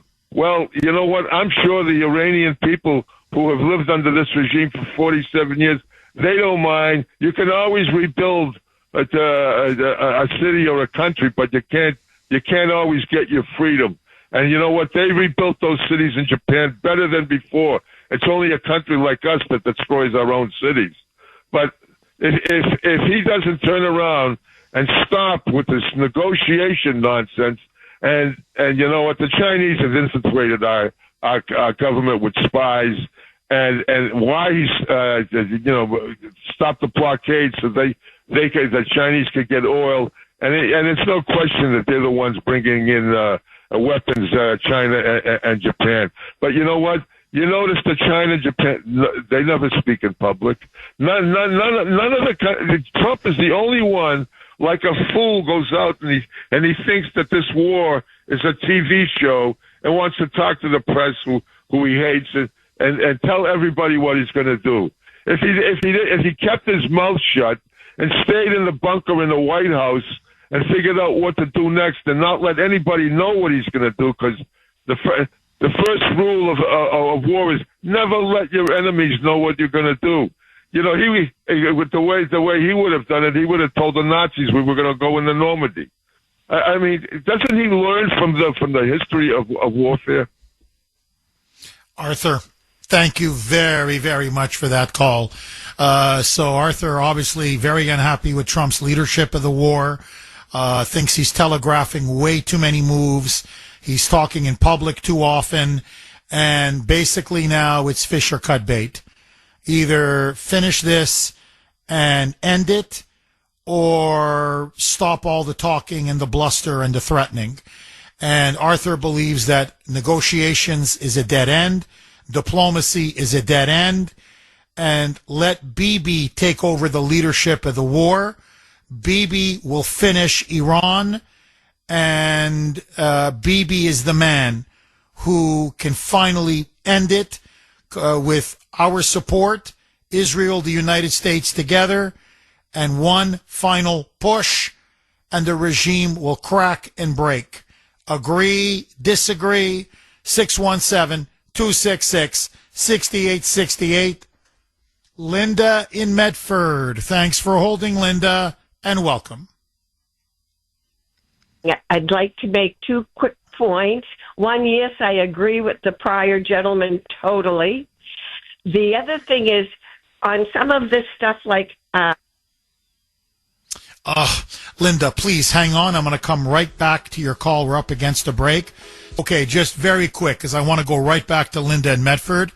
So what was leaked precisely was that there was a plan that Trump wanted to implement. It would call for 14 days, essentially 2 weeks, of massive, and I mean massive, intense bombing, air, missile, even missile strikes from the sea, almost a carpet bombing campaign that would take out bridges, infrastructure, power plants, It would wipe out the IRGC leadership completely. It would smash every possible air defense system they had along the Strait of Hormuz. I mean, it would bomb Iran effectively into the Stone Age. What it also had were two other dimensions. One, a strike on Karg Island, followed then by the deployment of thousands of U.S. Special Operations Forces to then take Karg, which is the key export oil hub of Iran. You control Karg, it's like controlling the jugular of a country. It's their economic lifeblood, it's their economic lifeline. The other possibility was to send in U.S. Special Forces, and they're ready now on standby. They were pouring them in over the last couple of weeks to take the enriched uranium that's deep underground. So they would land, establish a security perimeter, fight off the Iranian soldiers, defuse the booby traps. There's a lot of booby traps. And then go into the ground, grab the enriched uranium, and then basically transfer it out of the country. So it would effectively end the war after 2 weeks. We'd have the enriched uranium. Their nuclear program is finished permanently. It's done. Karg would be ours. They can't sell their oil. And what is left of the regime and their military and much of their civilian infrastructure would be left in a smoldering ruin. So that was the plan. They were going to implement it. It was going to be implemented Friday night. Trump had one last meeting with his national security team and his Joint Chiefs of Staff, and they went through it again, and that's when he was told two things. One, expect very heavy American casualties, hundreds, if not maybe even 1,000 dead. Be ready. Can you absorb it politically? Do you have the stomach for it? Because that's what it's going to take. And, by the way, also heavy civilian casualties on the Iranian side. And what they said was the low munitions, particular Patriot THAAD missile interceptors. They said if Iran launches a barrage of missiles or drones at our bases, at our forces, say in Jordan or in Saudi Arabia or in Kuwait, we may not have enough interceptors left, which means their missiles, who are being guided by China and Russia with deadly precision, would strike, and you can see a lot of Americans getting killed, and it would leave our Persian Gulf allies now at the mercy of the Iranian missile drone attacks, and they would definitely blow up much of their oil infrastructure, their refineries, their hubs. It would mean that oil would skyrocket to $150 or $200 a barrel. That's literally what the Joint Chiefs told Trump in that very sensitive briefing. So when people call or email and they yell at me and scream at me, and I'm just telling you what the generals told the president, that then we would not be able to protect our Gulf allies, especially their oil. And most importantly, it would leave our troops vulnerable to being attacked and being killed by Iranian missiles. Trump said, call it off. Call it off. We're not going to do it. I'm not saying permanently, temporarily, we're not going to do it. Let's give negotiations more time, and let's see if we can get another plan B. And that's where we stand right now. Furthermore, we're running out of money. Literally, we're running out of money for the war, which to me is incredible. Hegseth now says we need $67 billion, a quick infusion of cash from Congress. If not, within 3 weeks, middle of August, we will have no more money to fund the war. And Congress wants to go on vacation, I swear to you. In fact, they want to leave today. Today is their last day. Unless they're forced to stay, and for God's sake, do something for the American people. So that's where things stand right now. 266 6868. Mike, I gave the poll question. Thinking about 7:20. Yeah, Mike was asking me to give the poll question. I did. I can give it again if you would like, but I already gave the poll question. All right. Linda agrees with Arthur. Arthur says, let Bibi take over. He's a wartime president, a wartime leader, and he'll do whatever is necessary to win this war. Please, Linda, pick up where you left off. One other point I'd like to mention on a caller that called before. What I read is that Kamala and Joe Biden went to Zelensky and told Zelensky to say he wanted to join the UN. Zelensky backed off and said, no, if I tell Putin that, he'll come after us. Supposedly Biden and Kamala said, don't worry about it, we'll have your back. All those monies and all those arms, and Zelensky's pulling elderly people even off the ground to put a rifle in their hands. It was for nothing. They were getting blowback from the money sent over to some of our politicians. Oh, Linda, that's completely true. It wasn't the UN, it was NATO, but I understand what you mean. No, look, everybody knew NATO, Ukraine entering NATO was a red line. The Russians had made that known for decades. And Putin, especially in the years before the war, said, don't do it. I'm telling you, don't do it. You would never accept, you didn't accept missiles in Cuba. We will not accept missiles on our frontier, our border with Ukraine. It's a non-starter. You're going to force my hand. Zelensky admitted that it was suicide. But Biden, Kamala, and Boris Johnson, he was then the Prime Minister of Britain, they told Zelensky, we'll give you unlimited weapons, a blank check. So get into NATO. We're going to protect you.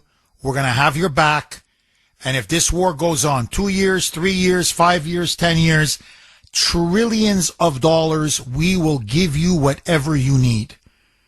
And Zelensky saw the opportunity of a lifetime to steal money that he never thought was imaginable.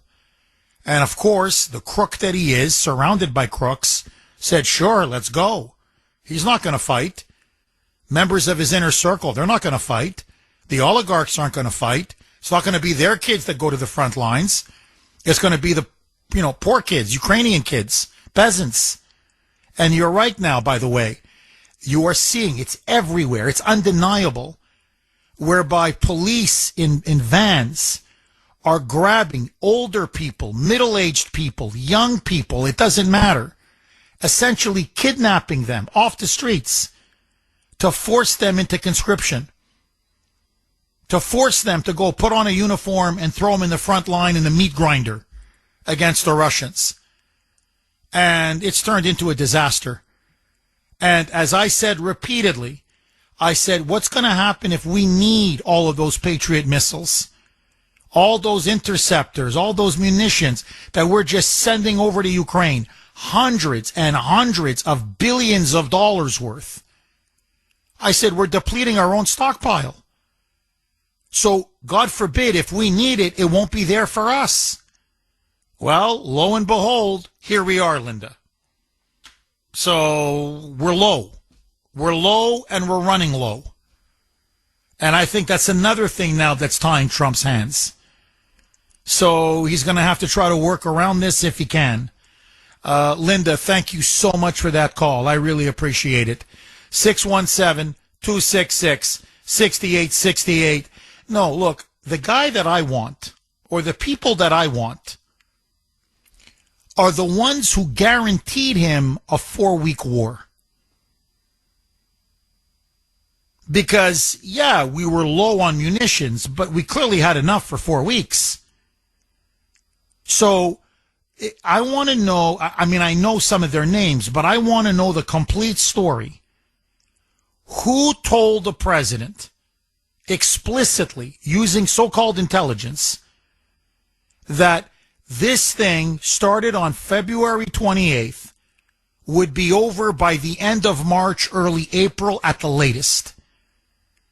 Because whoever gave that information to the president, okay, I quit just very quick. I mentioned earlier in the show how, it's not making a cheesecake or making donuts or, in other words, well, let's just replenish the stockpile. Like, Jeff, what's the problem? And I said, no, when you're dealing with Patriot missiles or THAAD missiles, these interceptors, which are, by the way, incredibly sophisticated, they're expensive, but they're a marvel of modern technology. I said, it's so sophisticated, so complex, so intricate. It takes, when you file an order or make a purchase order, it takes months to develop them and to get them produced. Now, I just want to give you an example. This is from 603. You can text the Kuhner Man, 70470, 70470. Jeff, years ago, I worked at a company that had a special department separate from the rest of the facility that machined highly specialized parts for the Patriot missiles. The department used only the best and most skilled machinists who operated highly specialized CNC machines to produce these parts to the very tightest of tolerances. Another friend of mine is a professional welder who works solely on producing parts for various U.S. missiles. The titanium welds he makes have to be so precise and so finely made that they are actually, I didn't know this, that they are actually X-rayed to ensure the inner quality of the welds to make sure each one is free of cracks. These are just two examples of how precisely the parts for these missiles have to be made and how time-consuming each item is. Now, times that by a few hundred to cover all the different parts and components that go into producing just one missile, and then times that by all the different companies used to produce these different parts.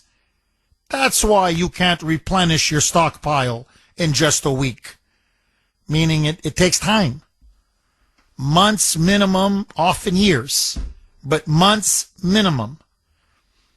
So it's not like you just snap your finger and, okay, we'll have it to you in 3 days. It doesn't work like that. Because you're dealing, look, these are some of the best, most sophisticated weapons in the history of the world. They're incredible, but they're very expensive, and it takes time to produce and make them. 617-266-6868. Jim in New Hampshire. Thanks for holding, Jim, and welcome. Hey, Jeff, I'm fired up, and I'm going on vacation 2 days, and I probably shouldn't be doing this myself. All right, you're fired up, which is, that's normal for you. It is But normal. you're going on vacation in 2 days. Yes, I am. If you don't mind me asking, Jim, where are you going? Beautiful sunny Myrtle Beach. We have a place down there, so I'm going to try and enjoy it for a little bit. Oh, I went to Myrtle Beach. It was decades ago, but one of the best vacations I ever had. Love Myrtle Beach. I envy you, Jim. I truly envy you, my friend. All right, go ahead, Jim. Let her rip. So this is the thing. Let's focus on the problem. The Democrats were yelling across the aisle while there was an affordability crisis, immigration crisis, America Last crisis, corruption, deep state, continuing war in Ukraine, which to me was the biggest disaster ever in his presidency, and continuing war in the Middle East. Yelling across the aisle. So what happened? Trump won magically, won great. I was happy. And now, what are we doing now, people? We're doing the same thing. Now, I'm not a fan of socialism of the Democrats, but they're not. I think they're not our worst enemy. I think we are our own worst enemy. We're doing things that are massively unpopular. We're not listening to the voice of the party that really stood up for MAGA what MAGA was. Now, I'm sorry. I'm a person who focuses on the policy, not the man. And when you hear the Matthews out there and the Tuckers and Marjorie Taylor Greene, whether you like them or hate them, they do stick with the policy. And if we were them right now, we're following that policy right now, we would not be in this war. We would be America first. We would be focusing on immigration. We would be going into the midterms not like this. We would not be looking at socialism down the gun of a barrel, however you phrase that. We would be looking at a win. We'd be looking at popularity. We'd be continuing this, and for 2 more years, and then 2028, we would have the same agenda, and it would be a winning agenda. So I honestly, when I hear these people call, no offense, South, I'm sure you're a great guy, but when you're talking about nuclear bombing Iran and they're going to be happy for it, what are we doing here, people? I mean, first of all, they're going to be happy for it. Second of all, not only just kill a bunch of civilians there, whether you like them or hate them, you endangered our babies here. And I'm sorry, I don't want to get involved in that. And then there was another call that said, yeah, let's just put it to dust. What do you think happens? You realize that, okay, let's talk about that. Our strategic oil reserves are down, our munitions are down, and our money's down. Oh, by the way, this war does involve China, Russia, North Korea. Do not think they are not part of this, especially China, Russia. It's out in the open. Read your reports. China's war gaming as we speak right now against us. Do you think right now we have any chance? We can't open the Strait of Hormuz. We're going to have a chance to get the country of Russia, China. Oh, by the way, the entire African continent too, because China's been trading with them, strategically to make sure they have good relations with them. It's not a good picture, Jeff. I don't like sounding alarm of World War III and devastation, but if you run into traffic blind, you might get hit. We're focused on the wrong policy. Listen, Jeff. I don't like saying this, but I want J.D. Vance in. I know that sounds extreme. A lot of listeners. I want a new leadership. I do not want a Democrat in. This is not coming from a liberal culture warrior loving socialist. This is not. I fought viciously against Kamal and Biden. Very much so. I supported MAGA 3 times. This is who this is coming from. I want to see the Republicans win. I don't want to see them fall in a fire of dust, because what will happen is you will see the socialists rise. And I hate to tell you, that was the bad element of the neoliberals. They rose. And guess what our element? We have some bad elements in our party, and they are the Nick Fuentes and the Dimbilzarians. And once the fingers get pointed to Israel and they say, oh, it's Israel's fault, you're going to see that rise. You're going to see a younger generation who doesn't have a memory of the Holocaust, who doesn't really feel that past. They're going to turn. And I don't want to see that. I don't want to see a Holocaust 2.0 because now this party turned on it and now everyone else turned on them. I want this to end. I want them to get the hell out. And yeah, I would like new leadership, and I do not want a Democrat in there, but I want to see the Republican Party go forward, because right now it's going to burn to the ground, and the only people that are still supporting it are those callers that are on Fox 24/7. And I'm sorry, that's not the party that won. It just was not. Well, Jim, look, if you just look at the polls, I'm just stating objectively now, whether it's inflation, affordability, the economy, amazingly, even immigration, and I think Trump has done a brilliant job securing the border, but you just run down the list of the war in Iran, the Republicans are deep underwater. And now you've got oil at $100 a gallon. Sorry, at $100 a barrel, my bad. It's way over $4 a gallon now.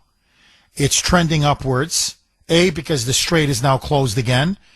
B, the Iranians through the Houthis, their proxies, have opened up a massive second front against Saudi Arabia, in which now they're destroying Saudi oil tankers and blockading parts of the Red Sea. So now even Saudi oil is being taken offline. So you can't take 20% of the world's oil off of the global supply chain and not expect that there be massive consequences. It's going to lead to much higher inflation, inevitably. It's going to lead to much higher oil and gas prices, inevitably. And we're going to feel it economically here heading into the midterms. Now, you mentioned the socialists. Jim, honestly, I think that's the only chance we have, is that these DSAs, the Democratic Socialists of America, who are taking over the Democratic Party, are so extreme and so radical and frankly so insane, so destructive, that I think it's going to give a lot of people pause to vote against the Republicans. Not because they love the Republicans and what they've done, but because they look at that and say, I don't want communism. And believe me, it's communism. There's no question. So, this is going to be the $64,000 question.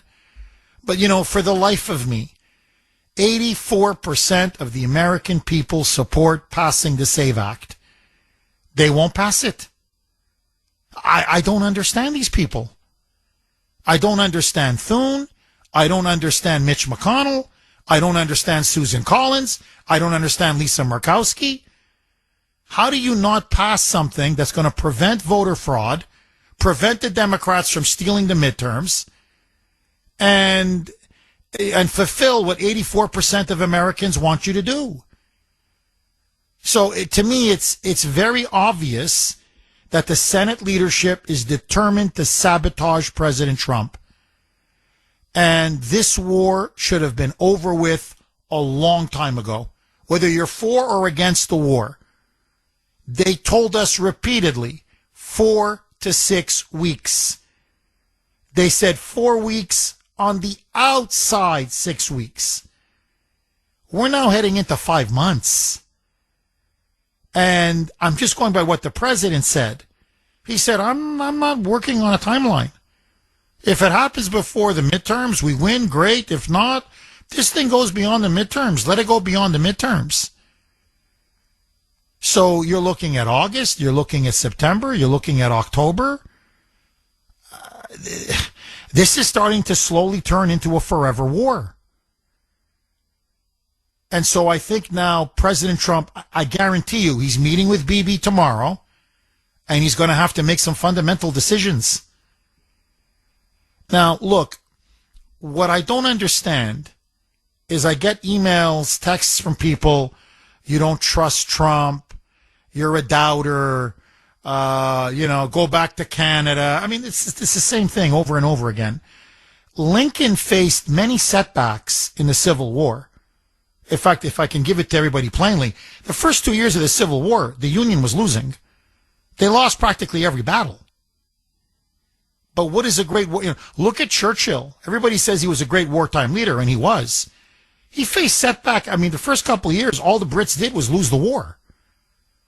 So what I'm saying is, the mark of a great leader is not that you lose battles, or that you underestimate your enemy, or that you make certain mistakes, or you were fed bad information and you acted on that bad information, because to err is to be human. Trump is not a god. He's not. He's a human being.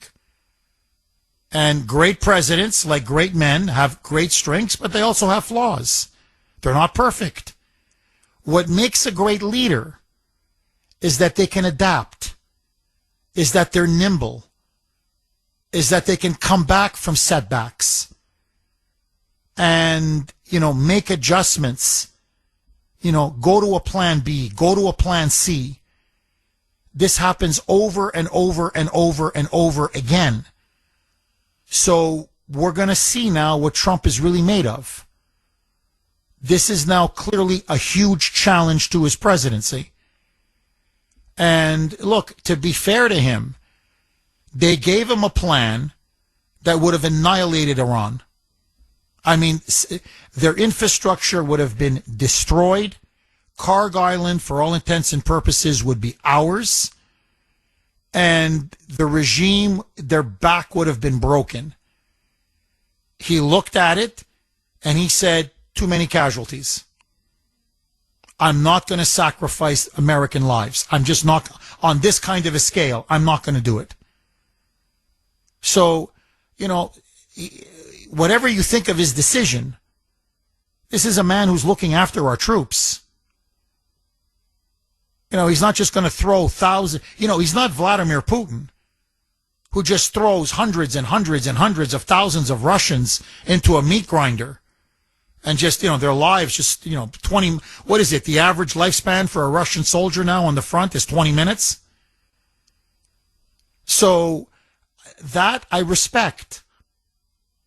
But you got to get out of this now. You've got to find a way out. And we're going to find out, Jim, whether he has it in him. This is the key test now of his presidency. And personally, I wish he hadn't gone in. It's a mess. It's becoming a bigger mess.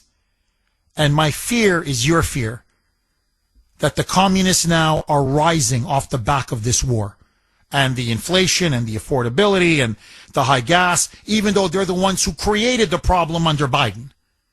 But still, the American people have short memories. And I'm telling you, if AOC runs the House and Bernie Sanders runs the Senate, we got problems. We got much bigger problems than the mullahs in Tehran. So I'm just calling it the way I see it, Jim. Jim, enjoy your vacation. Myrtle Beach is spectacular. And don't worry, I have a sense this problem is not going away.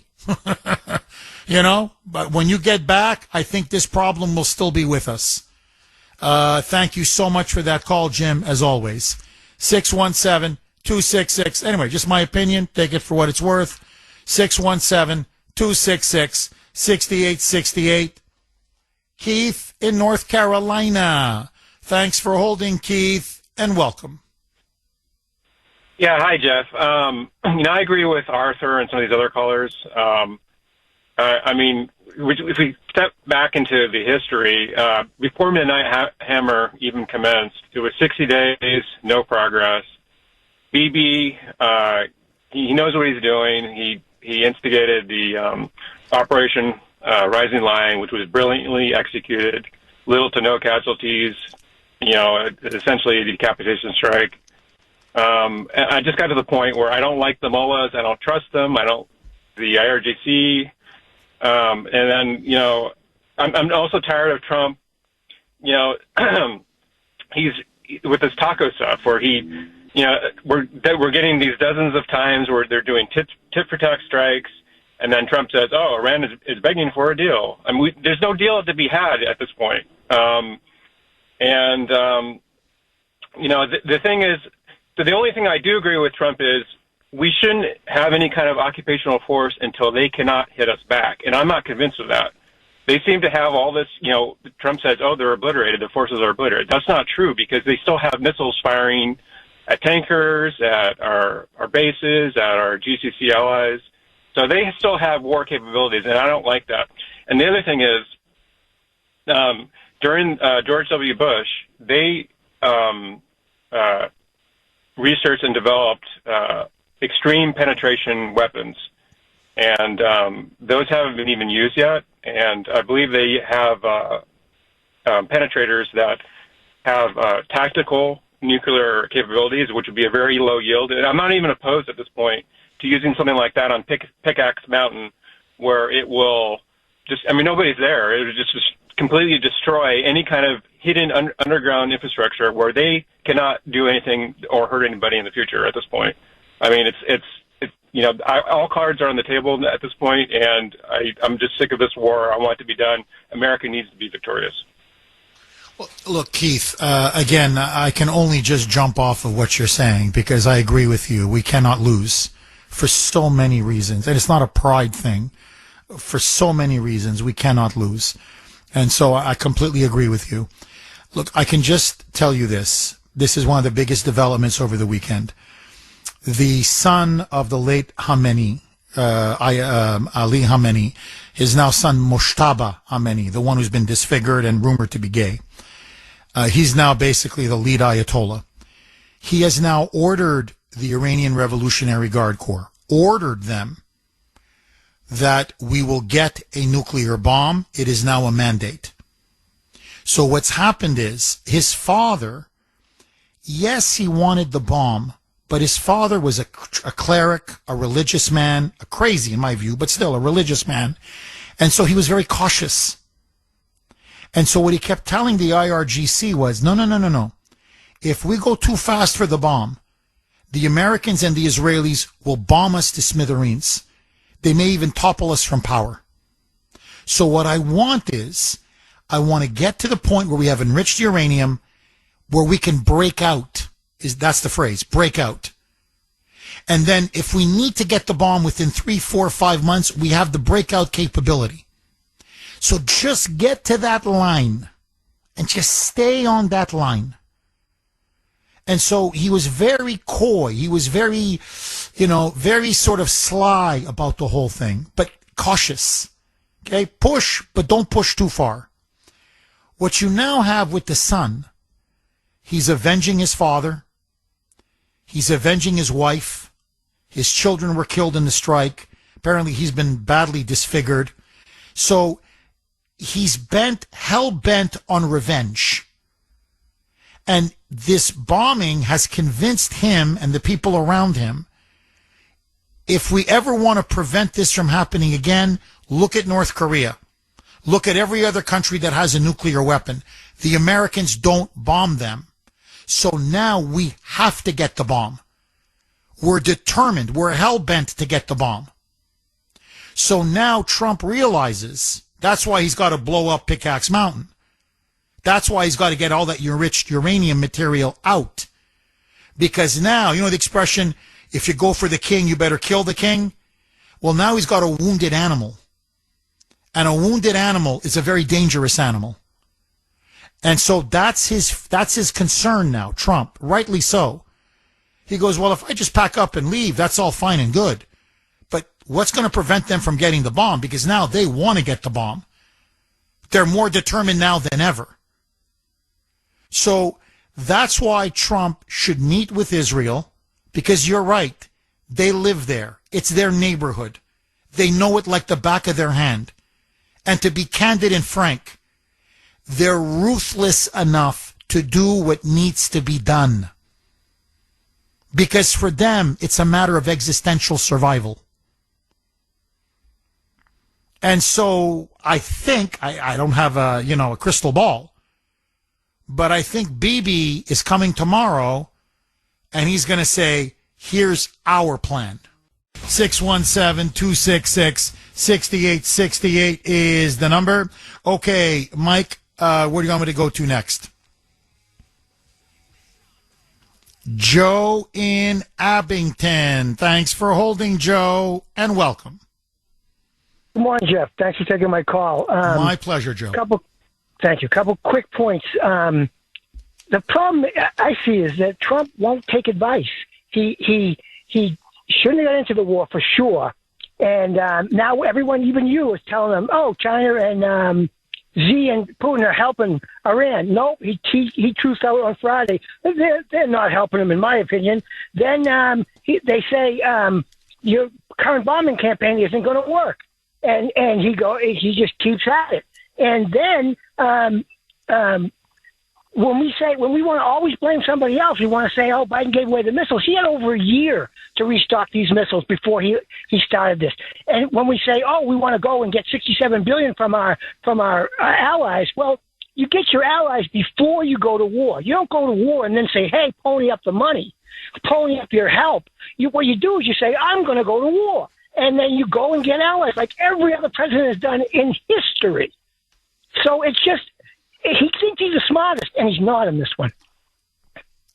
Well, Joe, I think he made a couple of mistakes. And I think, if anybody's being objective, they would, I think, acknowledge this. Number one, he should have prepared the American people for the war, and he didn't. I don't know why. I guess he felt to defend him, the element of surprise was very important. He wanted to strike hard, strike first. If you remember February 28th, it was a devastating first blow. Khamenei, the supreme leader, the Ayatollah, was killed, much of his family killed. The political leadership was decimated. The IRGC leadership was taken out. There was about 50 or 60 of the top ranking officials gone. And I think he was convinced by the intelligence that the regime would crumble. So he felt, well, I don't want to telegraph the war is coming. So I understand his reasoning. But in retrospect now, you're right. He should have done what other presidents have done, which is if you're going to go to war, you have to prepare the American people and explain to them why we're going to war. You have to get Congress to give you authorization, because then you're going to have unlimited money. You don't have to worry about money because Congress will appropriate whatever money you need. You get your allies on board, every single one of them, and you tell them exactly what's expected of them. So he didn't do that because he wanted the element of surprise.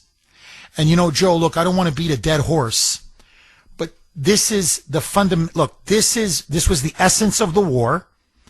It had its strengths, but it had its weaknesses. He wanted a lightning strike, like Venezuela, okay, but on a much bigger country. So they wanted the element of surprise. And they were convinced. Lindsey Graham convinced them. Jack Keane convinced them. Mark Thiessen convinced them. Bibi Netanyahu, when they met, convinced them. They said, Hegseth convinced them. This is going to be a 10 to 14-day war. This thing is over. It's going to be a blitzkrieg. In 2 weeks, the mullahs will fall. We'll kill their leadership. We'll take out the IRGC. The people will rise up. Many of the rank-and-file soldiers will throw away their weapons, and Iran will fall into our hands like a ripe fruit. And so, because they planned on a lightning war, they did not plan for the Strait of Hormuz being blocked. They didn't plan for a war of attrition. They didn't plan for months and months and months of a potential stalemate over the strait and gas prices going up and oil going up and inflation going up, and then the Democrats openly siding with the Iranians. So what I'm saying, Joe, is had he pulled it off, it would have been one of the most spectacular military campaigns in history. But it didn't come off. And to me, the question is, the reason it didn't was, and we're all guilty of that, everybody, we underestimated the depth of the support for the Ayatollahs. We saw Tehran and all those protesters getting slaughtered. And we rightly concluded, in our minds, well, if the capital city's rising against the guy, and he's, against the Ayatollahs, and they got to mow him down, 30, 40, 50, 60,000 dead, slaughtered on the streets. This regime is so freaking unpopular. Just kick the door down, and the whole rotten structure will collapse. They're much stronger in the western part of the country than we thought. In the rural part of the country, they have, 15, 20, 25 million supporters. So they had deeper, stronger roots. And they were planning for this attack for 2 decades. So what they did was, Joe, they decentralized their leadership. So they were prepared to lose the Ayatollah and lose their top leadership and still form a government, a second, third level government, but it's still functioning. So that was the miscalculation. So, in other words, it was supposed to be quick and decisive and end in 2 weeks. So, what are you going to do with the Strait of Hormuz? Well, it's no big deal. They're gone in 2 weeks. Oh, okay. Well, what are you going to do if this goes on for many months? It's going to be over in 2 weeks. But what if the regime doesn't shatter? It's going to be over in 2 weeks. So they put all their eggs in that basket, convinced that they were right. And, what was it? Somebody on Fox said, the Iranian regime proved to be more resilient than we thought they were. And I think now that's the conundrum that we're in, Joe. Agree, disagree? Final word to you. Not 100%, Jeff. I agree 1,000%. But the only thing that we can do now is deal with the cards that are dealt. So what we have to look at is, why is Trump still denying that Russia and China, when you and I both know they're helping Iran? I agree. I mean, I think, to be fair, I'm not defending him. I'm just explaining. Drew on Cape Cod. Thanks for holding, Drew, and welcome. Thanks for taking my call. Love your show. Thank you, Drew. I have a long time personal hatred of this Iranian regime, and I'll tell you why. I attended Norwich University in Northfield, Vermont. Norwich University, if you're not familiar with it, is the nation's oldest private military college, founded in 1819. It is the birthplace of ROTC. When I entered Norwich University in 1978 in the fall, many of my classmates were Iranian naval cadets sent to this country to be educated by the Shah of Iran. When this current regime toppled the Shah, all the Iranian naval cadets in Norwich were ordered back to Iran. Probably 90% of them were murdered upon return. Then, as a Marine, upon graduation, I watched my brother Marines die in Beirut, Lebanon, at the multinational peacekeeping force where they're bombed. Iran had their hands in that as well. So these people have been dirty for a long time. We all know that. One of the few contacts I still have is a woman that was one of my classmates. She periodically pops up on Facebook when she's allowed, and she's very cautious of what she says. And she said to me the other day, please don't destroy our country. There's other ways. And unfortunately, at this point, Jeff, I don't think there is any other way. Just like, and I heard what you said earlier about how fanatical they are and stronger they are. Nobody was more fanatical and strong than Imperial Japan. Unfortunately, it took 2 atomic bombs to bring them to their knees. And at this point, I don't advocate dropping nuclear weapons now on Iran. But conventionally, we have B-52s to carpet bomb. Absolutely, Trump has to start taking out infrastructure, power plants, to the point where they won't show their faces to the sunlight. And that's what it takes. I'd like to hear what your opinion is. This can be done conventionally. Our Navy is strong, and we don't need the missiles. We can do it the other ways. Well, Drew, look, to be brutally honest with you, that's what I thought Trump was going to do. And how do I say this? That's what, look, I'm not, I'm not stroking my own ego. I deliberately read sources that I know are reliable. So the sources that I was reading were all saying the same thing.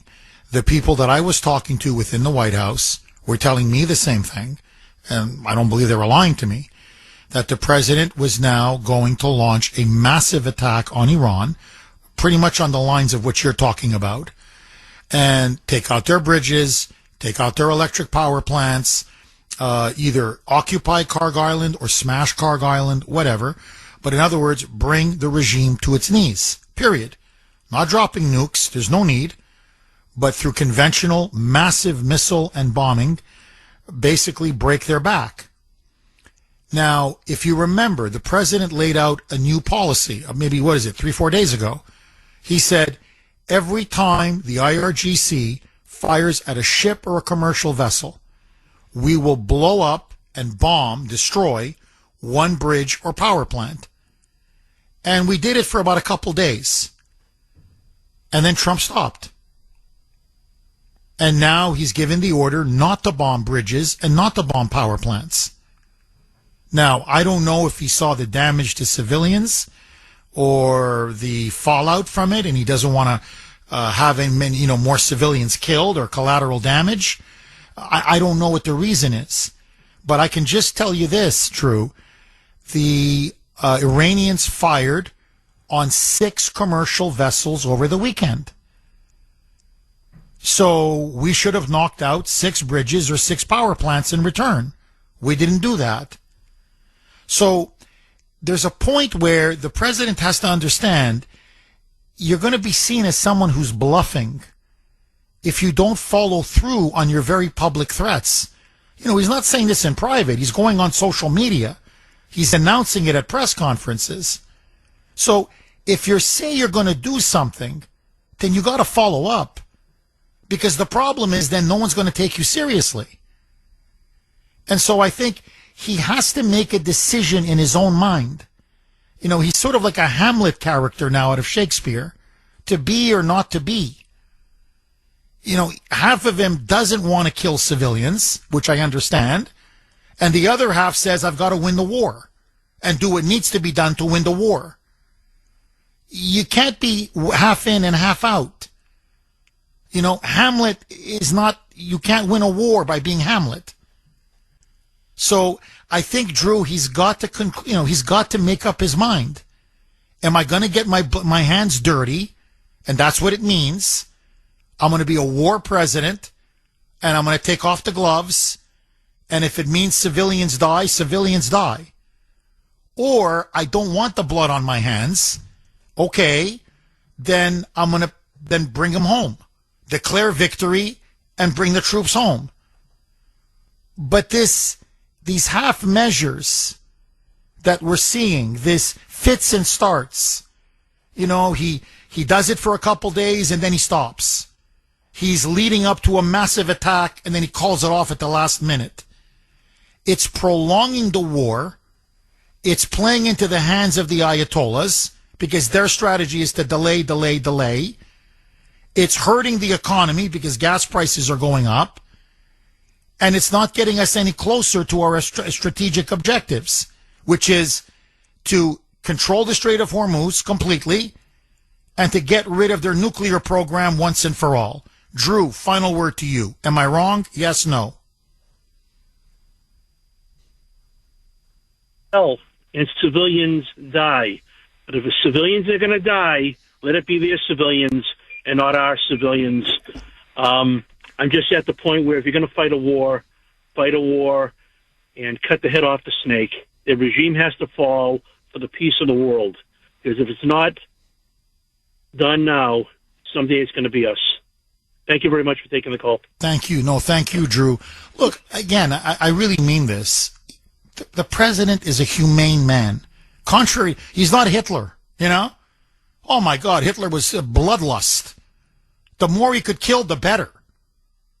For him, he'd be like, no, set in concentration. We're gonna conquer and then set up concentration camps and throw millions in gas ovens. Okay, that's Hitler.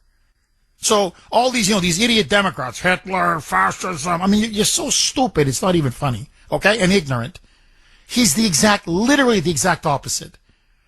But I think so. He's a civilized man. He's a very humane man. He's a compassionate man. He's got a big heart. He doesn't want to do this because I don't want civilians dead. I don't want this. This is not me. This is not America. I don't want to do this. I understand. But there's no such thing as a bloodless war. You see, I think I almost kind of regret Venezuela because they did Venezuela and they thought, wow, this was bloodless. We got Maduro. We basically toppled the leadership and nobody died. At least, on our end, no casualties whatsoever. So it was almost like we could do this again and again. No. Venezuela is the exception that proves the rule. There is no such thing as a bloodless war. So if you're going to go to war, I'm sorry, but civilians are going to die. I'm not trying to be callous about it. I'm just stating a fact. Now, you try to minimize civilian casualties. That's why, to me, you go in heavy. You go in hard, you end the war quickly. That's the best way to save civilian lives. But anyway, let that go. You try to, limit civilian casualties, but you're going to get them. And I'm sorry, it breaks my heart. You're going to lose people on your side as well. Troops are going to die. I'm sorry, when you make a decision to go to war, you are going to send men and women to die. And I know it's a very difficult thing to do if you have a conscience. But, you've made that decision. So if it's that important and you believe you're saving the world from a nuclear Iran, well, then you do what you got to do. And, that's it. I'm sorry. So I think the president now, fish or cut bait. I know I've used this expression many times, but it's just true. Like, look, are we in or are we out? And right now, I don't know. And the region doesn't know. And I think the country doesn't know. And by the way, I've never seen Trump like this on anything else. On anything else, he is clear and decisive. So he's got inner conflicts within himself. He's got to resolve them. Because if this thing keeps going on, it's going to get worse. The economy is going to get worse. His poll numbers are going to get worse. Okay, it's time for Talk Back Tit for Tat. Your voices, your reactions, your heart, the true heartbeat of Kuhner Country. We asked, you answered. And now we're sharing the best of this week's messages. Take it away, Mike. Hey, Jeff, really? your wife married down and you married up, isn't it better to be married to someone who are equal parts in a marriage and not feel that way? Jeff, you gotta be kidding me. You're teaching your son Austin to drive? With your driving record, the only thing you should be showing him is how to fill out an accident form. Ay, ay, ay. Ay, ay, ay. What are you, a sailor? Do you have a captain on your ship? Nice going, Jeff. Nice going. Hey, I just turned 70 years old and have to start using the library because I can't afford to go to the bookstores anymore. Jeff, you keep saying that this audience is the best in the business. Then why do you keep mansplaining why it is you can't swear on the air? We know why you can't swear. Can you just say BS and leave it at that? I'm a Democrat. I love you, Jeff. Jeff, you constantly have idiots on for guest callers that are completely out of the loop and have no clue.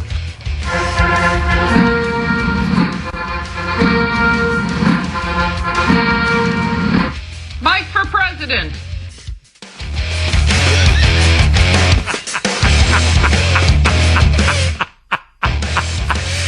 Mike, you're getting your friends to call in, huh? I knew this was going to happen. See, now there's a grassroots movement for Mike to be president. Check this out. Okay. By the way, this is becoming one of my favorite segments. I really love this segment. If you want to weigh in, what you do is just go to the iHeartRadio app. It's one of the best ways. In fact, it is the best way to listen to the Kuhner Report. And all you do is you click on the red microphone in the right-hand corner, the upper right corner of the app, and you leave a message.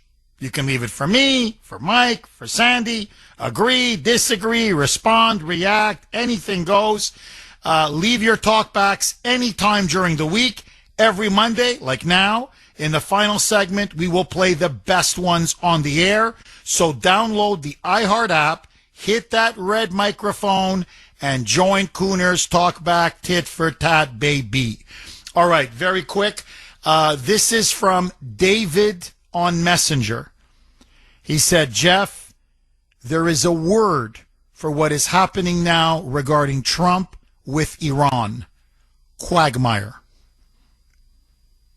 And I hate to admit it, but it's starting to look and feel like a quagmire. And Trump's got to find a way to get out and get out of this quagmire quickly. Agree, disagree. Bill in Sudbury. Thanks for holding, Bill, and welcome. Hello. Good morning, Jeff. Hi, I was Bill. calling to answer your question. You were saying, why doesn't he go all in? Why doesn't he just cut loose and flatten the country? It's because it's a huge country. You know, England, France, Spain, Italy, and Greece would all fit inside Iran. That's why he doesn't want to go full D-Day. Well, I can understand why you don't want to send in ground forces, but a 2-week bombing campaign would pretty much break their back, especially if you wipe out the IRGC, you target their leadership, and you blow up their bridges and their infrastructure. I mean, this is not Germany. We're not dealing with one of the most economically advanced countries in the world, as we did say with the Germans in World War II. So you take the lights out, it's over. You blow up their bridges, nothing can move. So the question is, does he want the civilian population will suffer? And Trump doesn't want to do that, to his credit. You know, and I just got to say this, Bill. I'm sorry, but, you know, a person who called for how many years? And you defended Joe Biden and how he sent hundreds and hundreds of billions of our dollars of our money and our missiles and our patriots for that meat grinder, that slaughterhouse in Ukraine. So, I mean, what? Have you seen the size of Ukraine? Have you seen the size of Russia? Yet Joe Biden said that we can defeat Russia and maybe break it up into pieces. So when Biden called for a complete defeat of Russia, nuclear-armed Russia, you cheered it on. Trump needs 2 weeks to finish off the mullahs, and suddenly for you, that's impossible. But anyway, go ahead. Final word to you. It's also not surprising that he's talking about peace deals on a Monday morning before the stock market opens. Check his trades back last week, Tuesday, Wednesday. I know. You have no evidence for that. Biden made a ton of money pimping out U.S. foreign policy. You never cared. No one's made more money off trades on the stock market than Nancy Pelosi. Yet you try to attack Trump for making money off of trades. So that's why nobody takes you seriously, Bill.